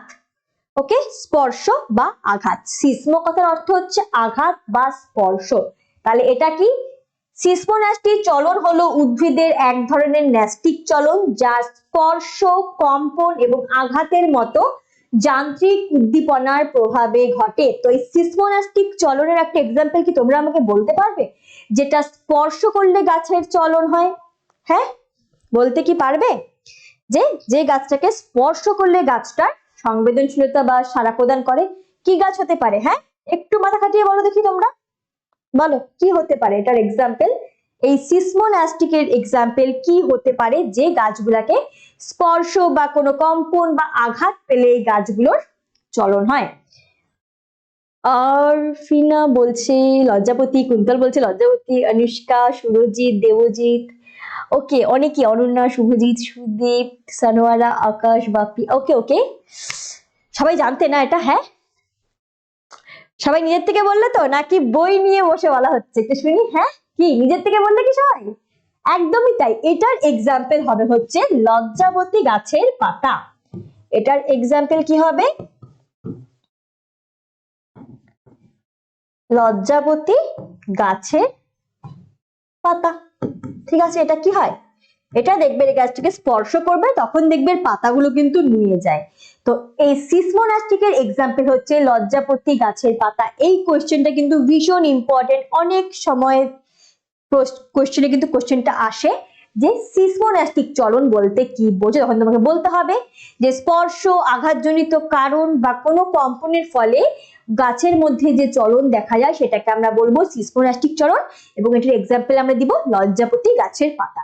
এই কোশ্চেনটা ভালো মতো কিন্তু, ইয়েস, কমন সেন্স না? আচ্ছা আচ্ছা, ঠিক আছে। সূর্য শিশির, সুরজিৎ বলতে সূর্য শিশির হবে না? না, সূর্য শিশির এটাতে হবে না, ওটা পরে আমি বলবো। ঠিক আছে, বোঝা গেল? এটা গেল আমাদের সিসমোন্যাস্টিক চলনের এক্সাম্পল। ঠিক আছে, এবার আমরা দেখব কেমোন্যাস্টিক চলন। কেমোন্যাস্টিক, কেমো কথার অর্থ আমি তোমাদের আগেই বলে দিয়েছি। কেমো কথার অর্থ কি? কেমিক্যাল পদার্থ, অর্থাৎ কোনো রাসায়নিক পদার্থ। কেমোন্যাস্টিক চলন হলো রাসায়নিক উদ্দীপকের প্রভাবে উদ্ভিদঙ্গের চলন। এবার তাহলে কি, রাসায়নিক পদার্থের তীব্রতা যেখানে বেশি হবে সেখানে উদ্ভিদ অঙ্গের চলন হবে। এই যে একজন আমাকে বললো সুরজিৎ সূর্য শিশির হবে না, এই সূর্য শিশির বলো বা কলস পড়তে বলো, এগুলা হচ্ছে সব আমাদের কেমোন্যাস্টিকের এক্সাম্পল। ওকে, সূর্য শিশির বা কলসপত্রী, কলসপত্রী। ঠিক আছে, এগুলো হচ্ছে আমাদের সব হচ্ছে কেমোন্যাস্টিকের এক্সাম্পল। ঠিক আছে,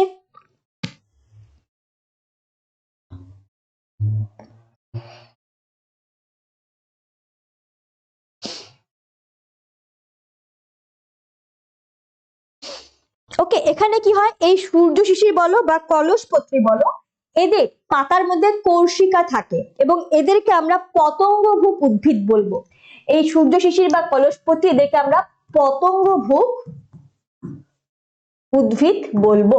ঠিক আছে, পতঙ্গভুক উদ্ভিদ, ওরা কি খায়? ওরা এই পতঙ্গদেরই খায়। এবার এই যে সূর্য শিশির বা কলসপত্রী পাতার যে কর্ষিকা গুলো আছে না, এই কর্ষিকাগুলো এরকম ওদের মেলা থাকে। এবার মনে করো কোনো একটা পতঙ্গ যদি ওদের সামনে দিয়ে যদি উড়ে বেড়ায়, ওরা কি করে, ওদের এই কর্ষিকাগুলো দিয়ে সেই পতঙ্গটাকে এরকম করে গ্র্যাব করে ফেলে। এবার পতঙ্গের দেহে কোনো না কোনো তো একটা অ্যাসিড বলো বা একটা রাসায়নিক পদার্থ বলো থাকবে। এবার কি করবে, ওরা এই কর্ষিকাগুলো দিয়ে পতঙ্গটাকে নিজের দিকে গ্র্যাব করে ফেলবে এবং সেগুলোকেও নিজের মধ্যে আবদ্ধ করে নিবে। এটা হচ্ছে আমাদের কেমোন্যাস্টিকের এক্সাম্পল। বোঝা গেল? এগুলো সব গাছ, কলসপত্রী, সূর্য শিশির হচ্ছে একটা গাছ। ঠিক আছে, এগুলো গাছ, এদের পাতার কিছু কর্ষিকা থাকে।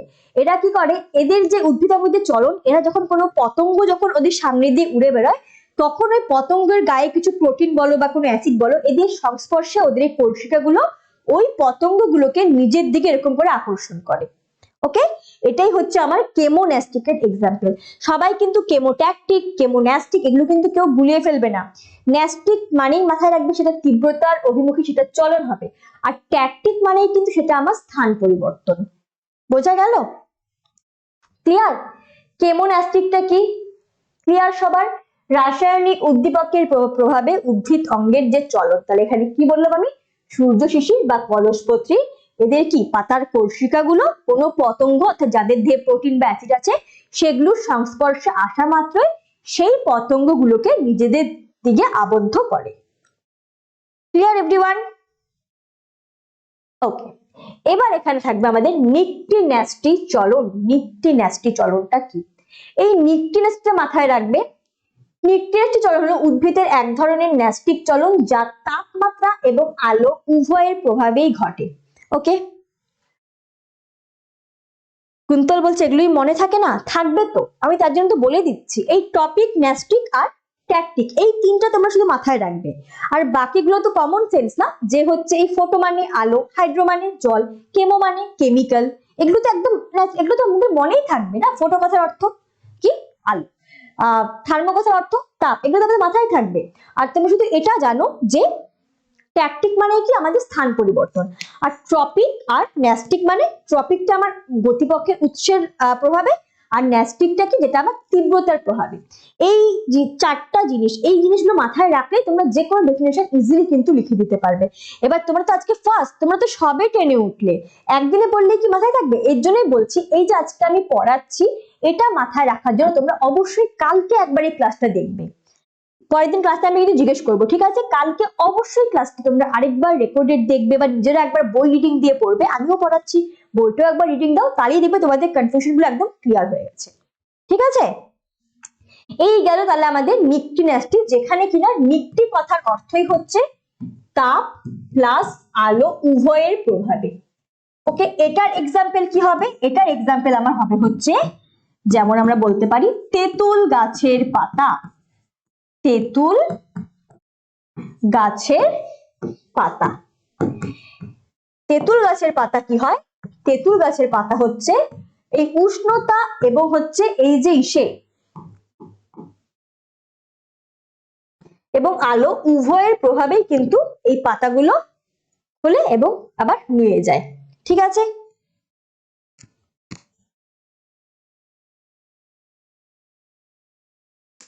কি বলছো? কে বলছে এটা? তোমাদের কোয়েশ্চেন কিন্তু আবারও বলছি, ক্লাসের পরে তোমাদের কোয়েশ্চেন করানো হবে চ্যাপ্টারটা পরে। এখন তোমরা বোঝো এবং তোমরা নিজেরা লেখার চেষ্টা করো। ওকে, আমি একটা গ্রুপ বানাবো, সেখানে তোমরা সবাই অ্যাড হবে। আমি তোমাদের সেখানে কিছু হোমওয়ার্ক দিব, তোমরা সেগুলো আমাকে লিখে লিখে দেখাবে। কারণ আমি তোমাদের লিখিয়ে তো অবশ্যই দিব, আমি অবশ্যই তোমাদের লিখিয়ে দেবো, কিন্তু তোমাদের নিজেদেরও কিন্তু লেখা প্র্যাকটিস করতে হবে। আমি একটা গ্রুপ বানাবো, তোমরা সেখানে সবাই অ্যাড হবে এবং আমি যে হোমওয়ার্ক গুলো দিব তোমরা ডেলি করে আমাকে করে দেখাবে। ওকে, আমি একটা ডেট দিয়ে দিব, তোমরা সেই ডেটের মধ্যে সাবমিট করবে অবশ্যই নেক্সট ক্লাসের আগে। ওকে, বোঝা গেল নিকটি ন্যাস্টি? হ্যাঁ, এই গেল তাহলে আমাদের উদ্ভিদের চলন। ক্লিয়ার কি সবার? সবার ক্লিয়ার?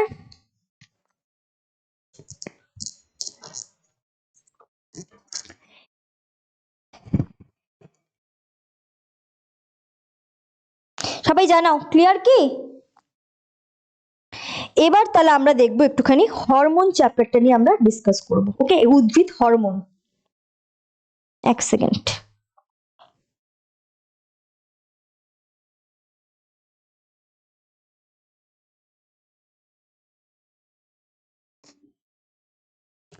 ওকে, এবার আমরা তাহলে হরমোন, উদ্ভিদ হরমোন নিয়ে একটু আলোচনা করি। ও, তার আগে বলে দিই আমরা ট্যাকটিক, ট্রপিক এবং ন্যাস্টিক চলনের পার্থক্য।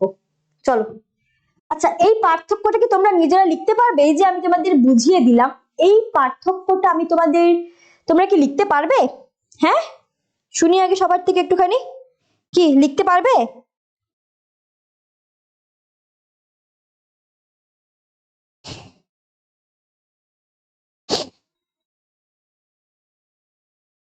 কি?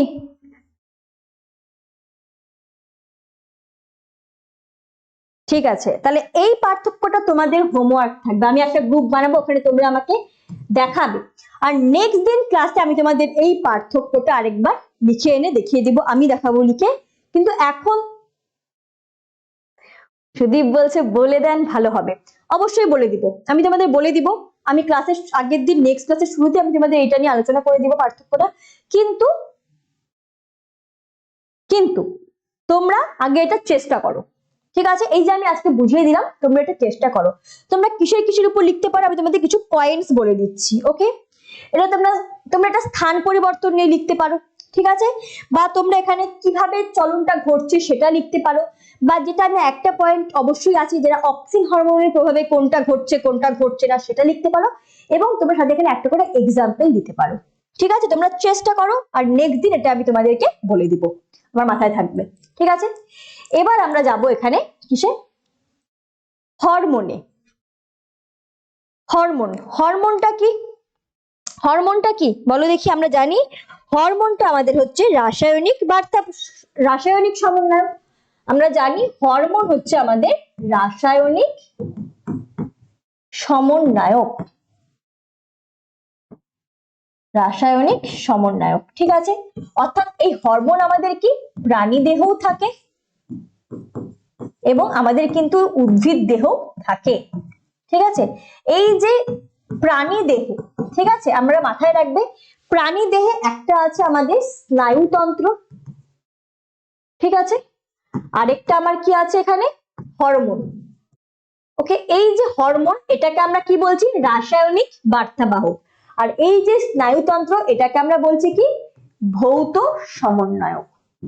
ঠিক আছে, তাহলে এই যে প্রাণী দেহের যে ব্যাপার, এখানে আমরা স্নায়ুতন্ত্রকে বলবো ভৌত সমন্বয়ক এবং হরমোনকে আমরা বলবো রাসায়নিক সমন্বয়ক। ঠিক আছে, কিন্তু উদ্ভিদ দেহে কি কোনো রকমের স্নায়ুতন্ত্র আছে? নেই। উদ্ভিদ দেহে কিন্তু শুধুমাত্র হরমোনটাই আছে, যেটা আমার কি, যেটা কিন্তু আমার শুধুমাত্র এই রাসায়নিক সমন্বয়ক হিসেবেই কাজ করে, প্রত্যেকটা কোষে কোষে গিয়ে আলাদা আলাদা কাজ করে। ঠিক আছে, এই গেল হচ্ছে আমাদের হরমোন, যেখানে আমরা এখন শুধুমাত্র আজকে আমরা উদ্ভিদ দেহের হরমোনটা নিয়েই আলোচনা করব।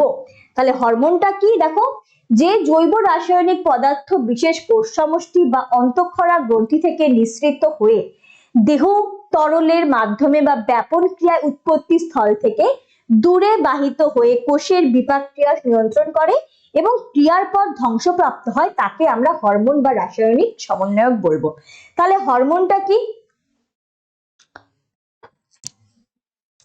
রাজব, আমি কিন্তু আজকে প্রাণী হরমোন পড়াচ্ছি না, আমি কিন্তু উদ্ভিদ হরমোন পড়াচ্ছি। ঠিক আছে, হ্যাঁ, তো দেখো শুধু উদ্ভিদ হরমোনটা আজকে দেখো। তাহলে হরমোনটা আমরা কি জানতে পারলাম, হরমোন যেখানে উৎপত্তি হবে সেইখানে কিন্তু হরমোন কাজ করবে না, উৎপত্তি স্থল থেকে দূরে গিয়ে হরমোন ওর কাজ করবে এবং হরমোন কি করবে, ওর কাজের পর ও কিন্তু ধ্বংসপ্রাপ্ত হয়ে যাবে।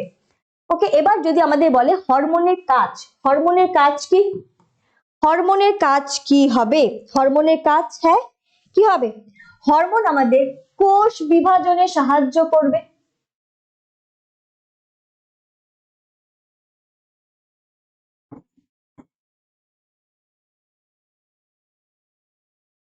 তারপর কি করবে হরমোন, বলো কি করবে, উদ্ভিদের বৃদ্ধি ঘটাতে সাহায্য করবে। ওকে, এগুলো হচ্ছে উদ্ভিদ হরমোনের কাজ, উদ্ভিদের বৃদ্ধি ঘটাতে সাহায্য করবে, ফল পাকাতে সাহায্য করবে। ঠিক আছে, একটা গাছের মধ্যে যত রকমের কাজ হচ্ছে সবই কিন্তু কোনো না কোনো হরমোন সাহায্য করছে, ফুল ফোটাতে সাহায্য করবে,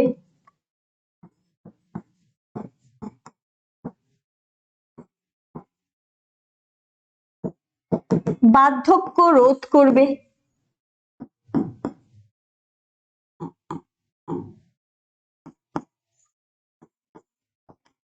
রোধ করবে। বোঝা গেল? হ্যাঁ, ক্লিয়ার?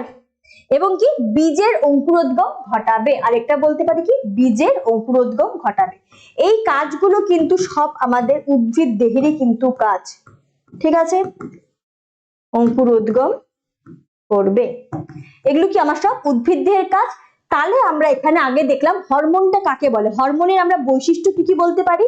যদি আমাদের বলে হরমোনের বৈশিষ্ট্য কি, আমরা কি বলবো, যে উৎপত্তি স্থল থেকে উৎপন্ন হয়ে দূরে বাহিত হয়ে কোষের কাজ সম্পন্ন করবে এবং এটা কিন্তু ক্রিয়ার পর ধ্বংসপ্রাপ্ত হবে হরমোন।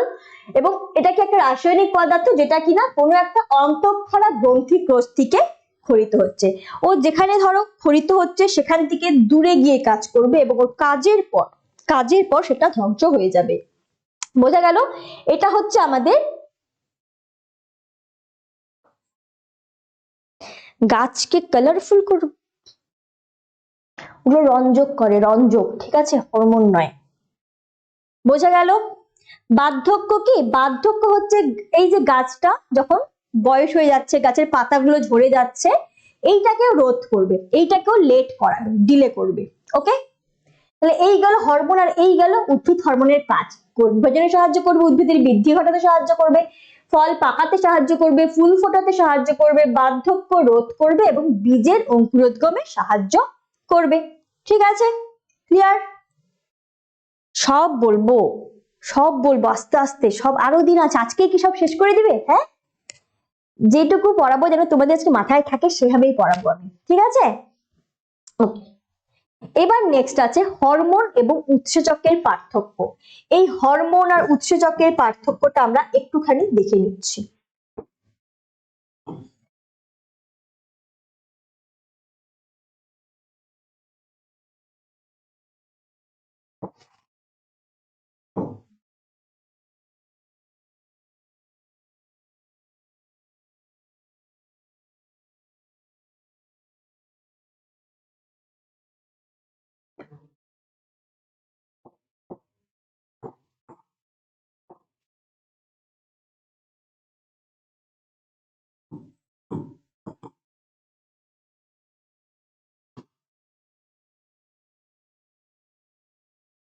উৎসেচক, ঠিক আছে, হরমোন আর উৎসেচক। ওকে, এখানে আমরা বলতে পারি হরমোন অন্তঃক্ষরা কোষে উৎপন্ন হয়, আর উৎসেচক কি? উৎসেচক হচ্ছে আমাদের এনজাইম। তাহলে কি বলতে পারি? যে কোনো সজীব কোষে উৎপন্ন হয়। ঠিক আছে, ওকে, আরেকটা কি বলতে পারি তাহলে? হরমোন কি? হরমোনটা হচ্ছে আমাদের কি? যে কোনো অন্তঃক্ষরা গ্রন্থিতে উৎপন্ন হবে, আর উৎসেচকটা আমাদের যে কোনো লিভিং সেল, সজীব কোষে উৎপন্ন হবে। ঠিক আছে, ইয়েস, গাছকে সতেজ করবে। ঠিক আছে, এবার কি? হরমোন সাধারণত উৎসস্থলে কাজ করবে না। হরমোন কি করবে? হরমোন উৎসস্থলে কাজ করে না। আর এখানে কি? উৎসেচক উৎসস্থলে কাজ করে। ওকে, আরেকটা আমরা কি বলতে পারি? আরেকটা বলতে পারি হরমোন ক্রিয়ার পর ধ্বংসপ্রাপ্ত হয়, ধ্বংস হয়ে যায়, এবং এই উৎসেচক কিন্তু ধ্বংস হয় না।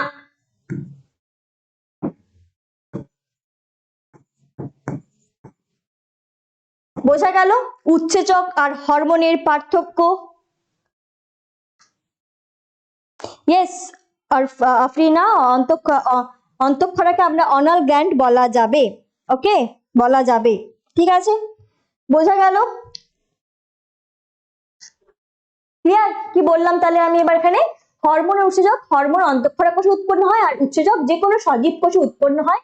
হরমোন উৎসস্থলে কাজ করে না, উৎসেচক উৎসস্থলে কাজ করে।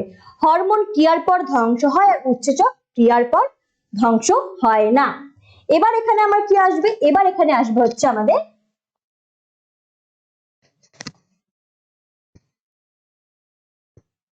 ওকে, এবার আমি বলবো তোমাদের এই যে হরমোন যে কাজ করছে, হরমোনের কিছু বৈশিষ্ট্য আছে। ঠিক আছে, এই হরমোনের কিছু বৈশিষ্ট্য এবার আমরা দেখব। ঠিক আছে, হরমোনের কিছু বৈশিষ্ট্য। ঠিক আছে, দেখো হরমোনের বৈশিষ্ট্য।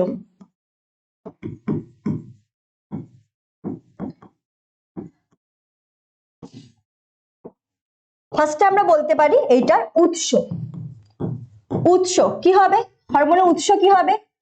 বীজ, অগ্রমুকুল,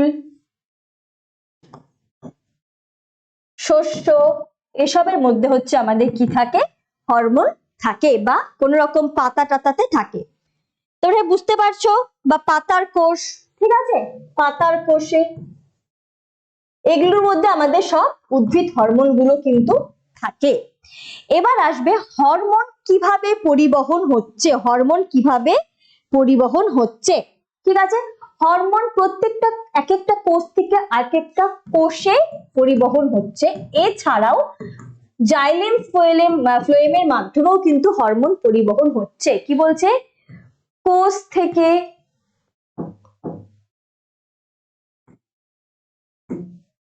কোষে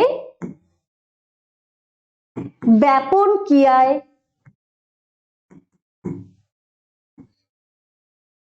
পরিবহন হয়, পরিবহন হয়। এছাড়া আরেকটা আমরা জানি কি আছে, জাইলেম এবং ফ্লোয়েম। জাইলেম দিয়ে আমাদের কি যাচ্ছে, জাইলেম দিয়ে আমাদের জল পরিবহন হচ্ছে এবং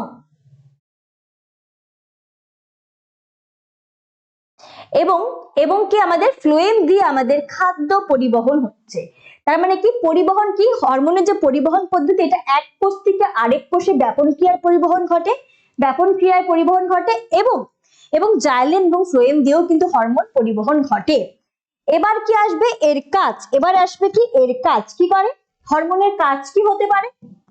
কাজগুলো আমরা আগেই দেখলাম যে কি করে গো, উদ্ভিদের বৃদ্ধি ঘটায়,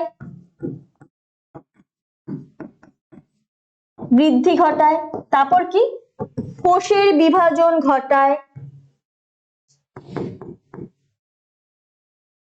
বিভাজন ঘটায়, ফল পাকায় ইত্যাদি, ঠিক আছে, এগুলোতে কিন্তু সাহায্য করে, ঠিক আছে। এবার কি আসবে, এবার আরেকটা আছে আমাদের এর ধ্বংস, এর পরিণতি। হরমোনের পরিণতি কি হবে, পরিণতি কি হবে, শেষে হরমোনটার পরিণতি কি হবে, ক্রিয়ার পর ধ্বংসপ্রাপ্ত হয়ে যায়, ধ্বংসপ্রাপ্ত হয়, ক্রিয়ার পর ধ্বংসপ্রাপ্ত হয়। বোঝা গেল? বোঝা গেল সবার? তাহলে হরমোনের বৈশিষ্ট্যগুলি কি কি, যে এর উৎস হবে বীজ, অগ্রমুকুল, শস্য বা পাতার কোষে। এর পরিবহন কি হবে, এর পরিবহন হবে হচ্ছে কোষ থেকে কোষে ব্যাপন ক্রিয়ার পরিবহন হয়। এছাড়া যদি তোমরা লিখতে চাও বা জাইলেম বা ফ্লোয়েম দিয়েও কিন্তু পরিবহন হয়। নেক্সট আছে কাজ, উদ্ভিদের বৃদ্ধি ঘটায়, কোষের বিভাজন ঘটায় এবং ফল পাকায় ইত্যাদি। এবং এর পরিণতি কি, আমরা আগেই দেখলাম হরমোনের পরিণতি কি হচ্ছে, হরমোন কিন্তু কাজের পর ধ্বংস হয়ে যাচ্ছে। ক্লিয়ার? ওকে, এই গেল হরমোনের বৈশিষ্ট্য। Thank you Kuntal. ওকে, তোমাদের কি বোঝা যাচ্ছে, কি ক্লাসের পড়া বোঝা যাচ্ছে? কি বেশি হয়ে যাচ্ছে, কারো কি আর মাথায় থাকছে না, কি মনে হচ্ছে? দেবজিৎ বলছিল 8:30 ডান, ওকে আর একটু বাকি আছে, ঠিক আছে, আর একটুখানি বাকি আছে, একদম অল্প, ভীষণই শর্ট, ওকে, আর বেশি কিছু বাকি নেই। দেখ এবার কি বলছে, উদ্ভিদ হরমোন কি বলছে, দেখো এবার হরমোন রাসায়নিক বার্তাবাহক, এটা আমরা জানি। এবার উদ্ভিদ হরমোনের যে প্রকারভেদ, উদ্ভিদ হরমোনকে টোটালি 3টা ভাগে ভাগ করা যায়। এই 3টা হচ্ছে আমার মেন, অক্সিন, জিববেরেলিন এবং সাইটোকাইনিন। ওকে, উদ্ভিদ হরমোনকে মেন 3 ভাগে ভাগ করা যায়, অক্সিন, জিববেরিন এবং সাইটোকাইনিন। এছাড়া আরো দুটো, ওকে অনুষ্কা বলছে বেশি হয়নি, ঠিক আছে। আকাশ রবি বলছে কতক্ষণ, আর বেশি করে, ঠিক আছে, 10-15 মিনিট। আরেকটা আছে আমাদের ইথিলিন, আরেকটা আছে ফ্লোরিজেন। এই ইথিলিনটা হচ্ছে আমার একটা গ্যাসীয় হরমোন, অনেক সময় এক্সামে দিয়ে দেয় একটি গ্যাসীয় হরমোনের এক্সাম্পল দাও, তখন আমরা বলবো ইথিলিন।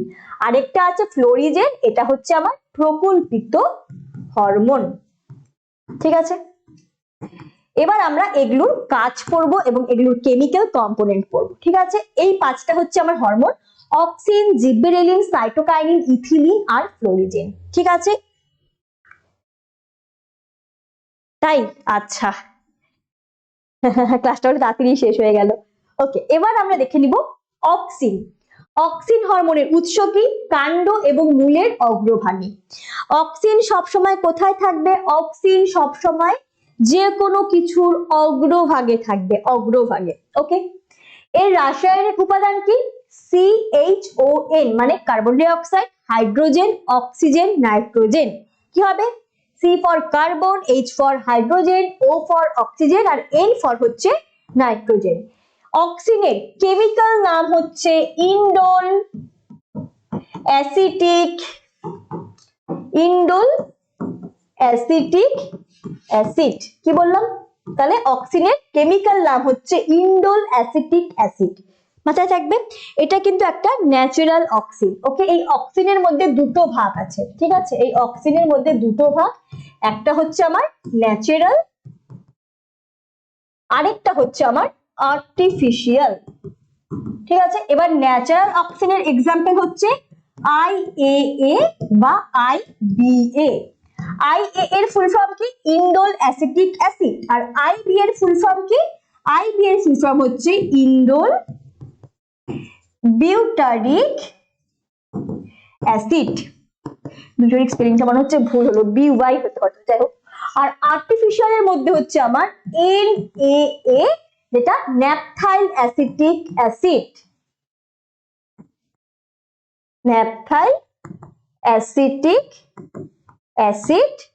আর একটা আছে হচ্ছে আমার 2,4-D, আরেকটা আছে আমার 2,4-D। তাহলে এগুলো হচ্ছে আমার সব ন্যাচারাল অক্সিন, আর এই দুইটা হচ্ছে আমার আর্টিফিশিয়াল অক্সিন। ঠিক আছে, বোঝা গেল? এবার হচ্ছে তাহলে অক্সিন কি কি রাসায়নিক উপাদান দিয়ে তৈরি? অক্সিন হচ্ছে আমাদের কার্বন, হাইড্রোজেন, অক্সিজেন এবং নাইট্রোজেন, এই চারটে উপাদান দিয়ে আমাদের অক্সিন তৈরি। এবার অক্সিনের ভূমিকা কি? অক্সিন কোষ বিভাজন এবং বৃদ্ধিতে সাহায্য করে, অগ্রস্ত প্রকটতা ঘটায় এবং বীজহীন ফল তৈরি করতে সাহায্য করে। তোমাদের কাছে আমার কোয়েশ্চেন, বীজহীন ফল উৎপাদন যে হচ্ছে, এই প্রক্রিয়াটাকে কি বলা হয় বলো? এইটা হচ্ছে অক্সিনের ভূমিকা, ভালো মতো পড়তে হবে। এবার তোমরা আমাকে বলো, এই যেখানে আমরা দেখলাম অক্সিনের কাজ কোষ বিভাজনে সাহায্য করছে ও বৃদ্ধিতে সাহায্য করছে, অগ্রস্ত প্রকটতা ঘটাচ্ছে, বীজহীন ফল তৈরিতে সাহায্য করছে, আরেকটা মেন কাজ কি? ট্রপিক চলনে সাহায্য করছে। আমি পরে বুঝিয়ে দিব। ট্রপিক চলনে সাহায্য করে। এবার আছে আমার এখানে অগ্রস্ত প্রকটতা ঘটাচ্ছে। অগ্রস্ত প্রকটতাটা কি? মনে করো এই একটা গাছ দেখা যাচ্ছে, এটা একটা গাছ, এটাও একটা ফুল। এই অগ্রস্ত প্রকটতা মানে ও সবসময় গাছটার এই অগ্রভাগটাকে বৃদ্ধি করবে, এই যে পার্শ্বীয় ভাগ এগুলোকে কিন্তু ও বৃদ্ধি পেতে দিবে না। এই ঘটনাটাকে আমরা বলবো অগ্রস্ত প্রকটতা। আমি বললাম অক্সিন সবসময় যে কোনো কিছুর অগ্রভাগে থাকে, টিপ পোর্শনে, ও সবসময় অগ্রভাগটাকে বৃদ্ধি করতে সাহায্য করে। এই যে আশেপাশের যে ব্রাঞ্চ, ওর যে সাইডের যে ব্রাঞ্চ গুলো, এগুলোকেও বৃদ্ধি করতে দেয় না। এই ঘটনাটাকে আমরা বলবো অগ্রস্ত প্রকটতা। অনেক সময় কোয়েশ্চেন দেয় 2 মার্কসে, অগ্রস্ত প্রকটতা বলতে কি বোঝো? ওকে, তাহলে কি বলবো আমরা? এই যে উদ্ভিদের যে অগ্রভাগে যেখানে অক্সিন থাকে, সেই অগ্রভাগটাই কিন্তু বৃদ্ধি পাচ্ছে এবং পার্শ্বীয় যে সাইড গুলো, এগুলো কিন্তু বৃদ্ধি ব্যাহত হচ্ছে, বৃদ্ধি এখানে হচ্ছে না। এই ঘটনাটাকে আমরা বলবো অগ্রস্ত প্রকটতা। ঠিক আছে, বোঝা গেল অগ্রস্ত প্রকটতা জিনিসটা কি? এবার তোমরা আমাকে বলো, এই যে বীজহীন ফল তৈরি, এই প্রক্রিয়াটাকে আমরা কি বলবো? এটা হচ্ছে আমি বোঝালাম এখানে অগ্রস্ত প্রকটতা।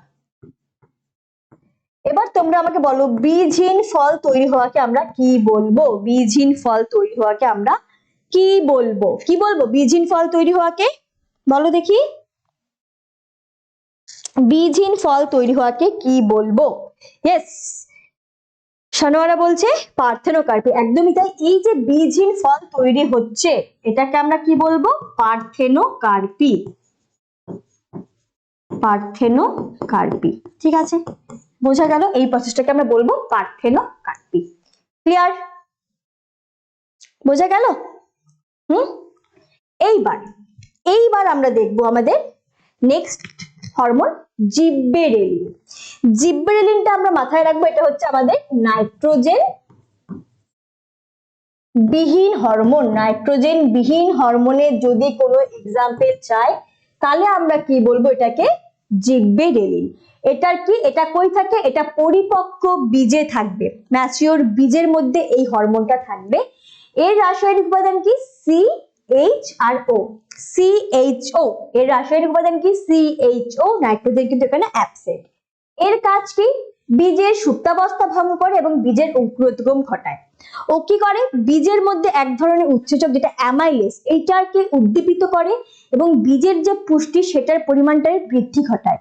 এর ফলে কি হয়? এর ফলে বীজটা ভেঙে যাচ্ছে, যেটাকে আমরা বলছি বীজের সুপ্তাবস্থা ভঙ্গ।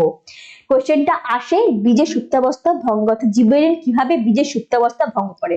ও কি করে? এই যে অ্যামাইলেজ নামক যে উৎসেচক সেটার পরিমাণটা বৃদ্ধি ঘটাচ্ছে, এর ফলে কি হচ্ছে? বীজটা কিন্তু ভেঙে যাচ্ছে। তাহলে এর মেন কাজ কি? বীজের সুপ্তাবস্থা ভঙ্গ করে এবং বীজের অঙ্কুরোদ্গম ঘটায়। নেক্সট কি আছে? পর্বমধ্যগুলির দৈর্ঘ্য বাড়াতে সাহায্য করে, এমনকি ফলের বিকাশ ঘটাতে কিন্তু সাহায্য করে। ঠিক আছে, বোঝা গেল কি কি করে? এই গেল আমাদের জিবরেলিনের কাজ। Clear everyone? পরিপক্ক সিড হচ্ছে ম্যাচিওর, ওকে, একদম পরিপক্কভাবে তৈরি বীজটা, ঠিক আছে, একদম ম্যাচিওর সিড, ওকে, এই পরিপক্ক বীজ। বোঝা গেল? হ্যাঁ, তাহলে জিবরেলিনের কাজ কি কি? ও সুপ্তাবস্থা ভঙ্গ করে, বীজের অঙ্কুরোদ্গম ঘটায় এবং পর্বমধ্যগুলির দৈর্ঘ্য বাড়াতে সাহায্য করে। ক্লিয়ার? Clear everyone? জানাও। এবার আমরা যাব সাইটোকাইনিন। সাইটোকাইনিনটা কি? সাইটোকাইনিনের উৎস হচ্ছে আমাদের থাকে শস্যে। সাইটোকাইনিনের উৎস থাকে কোথায়? আমাদের শস্যে। শস্য মানে এন্ডোস্পার্ম, যেটাকে আমরা কি বলবো? যেটাকে আমরা বলবো 3N। এবং ডাবের জলেও কিন্তু, এই যে ডাবের জল, এই ডাবের জলে হচ্ছে আমাদের সাইটোকাইনিন থাকে এবং সাইটোকাইনিন কিন্তু একটা ক্ষারীয় হরমোন। মাথায় রাখবে, এটা একটা ক্ষারীয় হরমোন। অনেক সময় এক্সাম্পল দেয়, একটি ক্ষারীয় হরমোনের এক্সাম্পল দাও, তখন কিন্তু আমাদের বলতে হবে সাইটোকাইনিন। মনে থাকবে? তাহলে কি এটা কই থাকে? এটা থাকে শস্যে। এর রাসায়নিক উপাদান কি? Carbon, hydrogen, oxygen, nitrogen. এখানে কিন্তু আবার চারটাই কিন্তু প্রেজেন্ট। এবং ওর কাজ কি? ওর কাজ কোষ বিভাজনে সাহায্য করে, কাক্ষিক মুকুলের বৃদ্ধিতে সাহায্য করে এবং বার্ধক্য বিলম্বিতকরণে সাহায্য করে। ওকে, তাহলে কোষ বিভাজনে সাহায্য করে এবং কি এখানে কাক্ষিক মুকুলের বৃদ্ধি, মানে আমরা অক্সিনে কি দেখলাম? অক্সিন আমরা কি দেখলাম? অগ্রস্থ প্রকটতার ক্ষেত্রে এই অগ্রভাগটাকে বৃদ্ধি করছে, এই পার্শ্বীয় মুকুলের কিন্তু বৃদ্ধি করছে না। তার মানে কি এটা গাছের পার্শ্বীয় মুকুলের বৃদ্ধি হচ্ছে না? এটা তো না। এখানে কি হচ্ছে? এখানে হচ্ছে আমাদের এটা পার্শ্বীয় মুকুলগুলোর বৃদ্ধিতে সাহায্য করছে। এবং এখানে কি হচ্ছে? এখানে হচ্ছে আমার এই অগ্র মুকুলের বৃদ্ধিতে কিন্তু সাহায্য করছে না। এটাকে আমরা কি বলবো? এটাকে আমরা বলবো হচ্ছে কাক্ষিক মুকুলের বৃদ্ধি। ঠিক আছে, কাক্ষিক মুকুলের বৃদ্ধি। ঠিক আছে, বোঝা গেল? তাহলে এই অগ্রস্থ মুকুলের বৃদ্ধিতে সাহায্য করছে অক্সিন এবং কাক্ষিক মুকুলের অর্থাৎ পার্শ্বীয় মুকুলের বৃদ্ধিতে সাহায্য করছে কে? সাইটোকাইনিন। এবং ও কি করছে? এবং ও হচ্ছে বার্ধক্য বিলম্বিতকরণে সাহায্য করছে। ঠিক আছে, ইয়েস, কাক্ষিক মুকুলটাই হচ্ছে পার্শ্বীয় মুকুল। ঠিক আছে, কাক্ষিক মুকুলটাই হচ্ছে পার্শ্বীয় মুকুল। বোঝা গেল? ক্লিয়ার? বোঝা গেল তিনটা হরমোন? হ্যাঁ, এগুলো কিন্তু পরের দিন জিজ্ঞেস করব। এবার আছে আমাদের ইথিলিন আর কি ফ্লোরিজেন। ইথিলিনটা কি? ইথিলিন হচ্ছে আমাদের ফল পাকাতে ব্যবহার করা হয়। তাহলে ইথিলিন কি হবে? ইথিলিন হচ্ছে আমাদের ফল পাকাতে সাহায্য করে, একটাই কাজ মাথায় রাখবে, ইথিলিন আমাদের ফল পাকাতে সাহায্য করে এবং ফ্লোরিজেন হচ্ছে আমাদের ফুল ফোটাতে সাহায্য করে। ঠিক আছে, তাহলে কি হলো? ইথিলিন হচ্ছে আমাদের ফল পাকাতে সাহায্য করে এবং এবং ফ্লোরিজেন হচ্ছে আমাদের ফুল ফোটাতে সাহায্য করে। ক্লিয়ার? বোঝা গেল? বোঝা গেল? এই গেল আমাদের টোটাল হরমোনের কাজ। ওকে, এবার আছে আমাদের কৃত্রিম হরমোন বা সংশ্লেষিত হরমোন। এদের কাজ কি? কৃত্রিম হরমোন কি হবে? এই যে বীজহীন ফল তৈরিতে সাহায্য করে, এটা হচ্ছে আমাদের কৃত্রিম হরমোনের কাজ। ওকে, নেক্সট আছে শাখা কলম তৈরিতে। এই যে শাখা কলম হচ্ছে, কোনো একটা গাছের সঙ্গে কোনো একটা গাছের জোড়া লাগানো হচ্ছে, এটা আমাদের কৃত্রিম হরমোন সাহায্য করে। এবং আগাছা দমনেও আমাদের কৃত্রিম হরমোন সাহায্য করে। ঠিক আছে,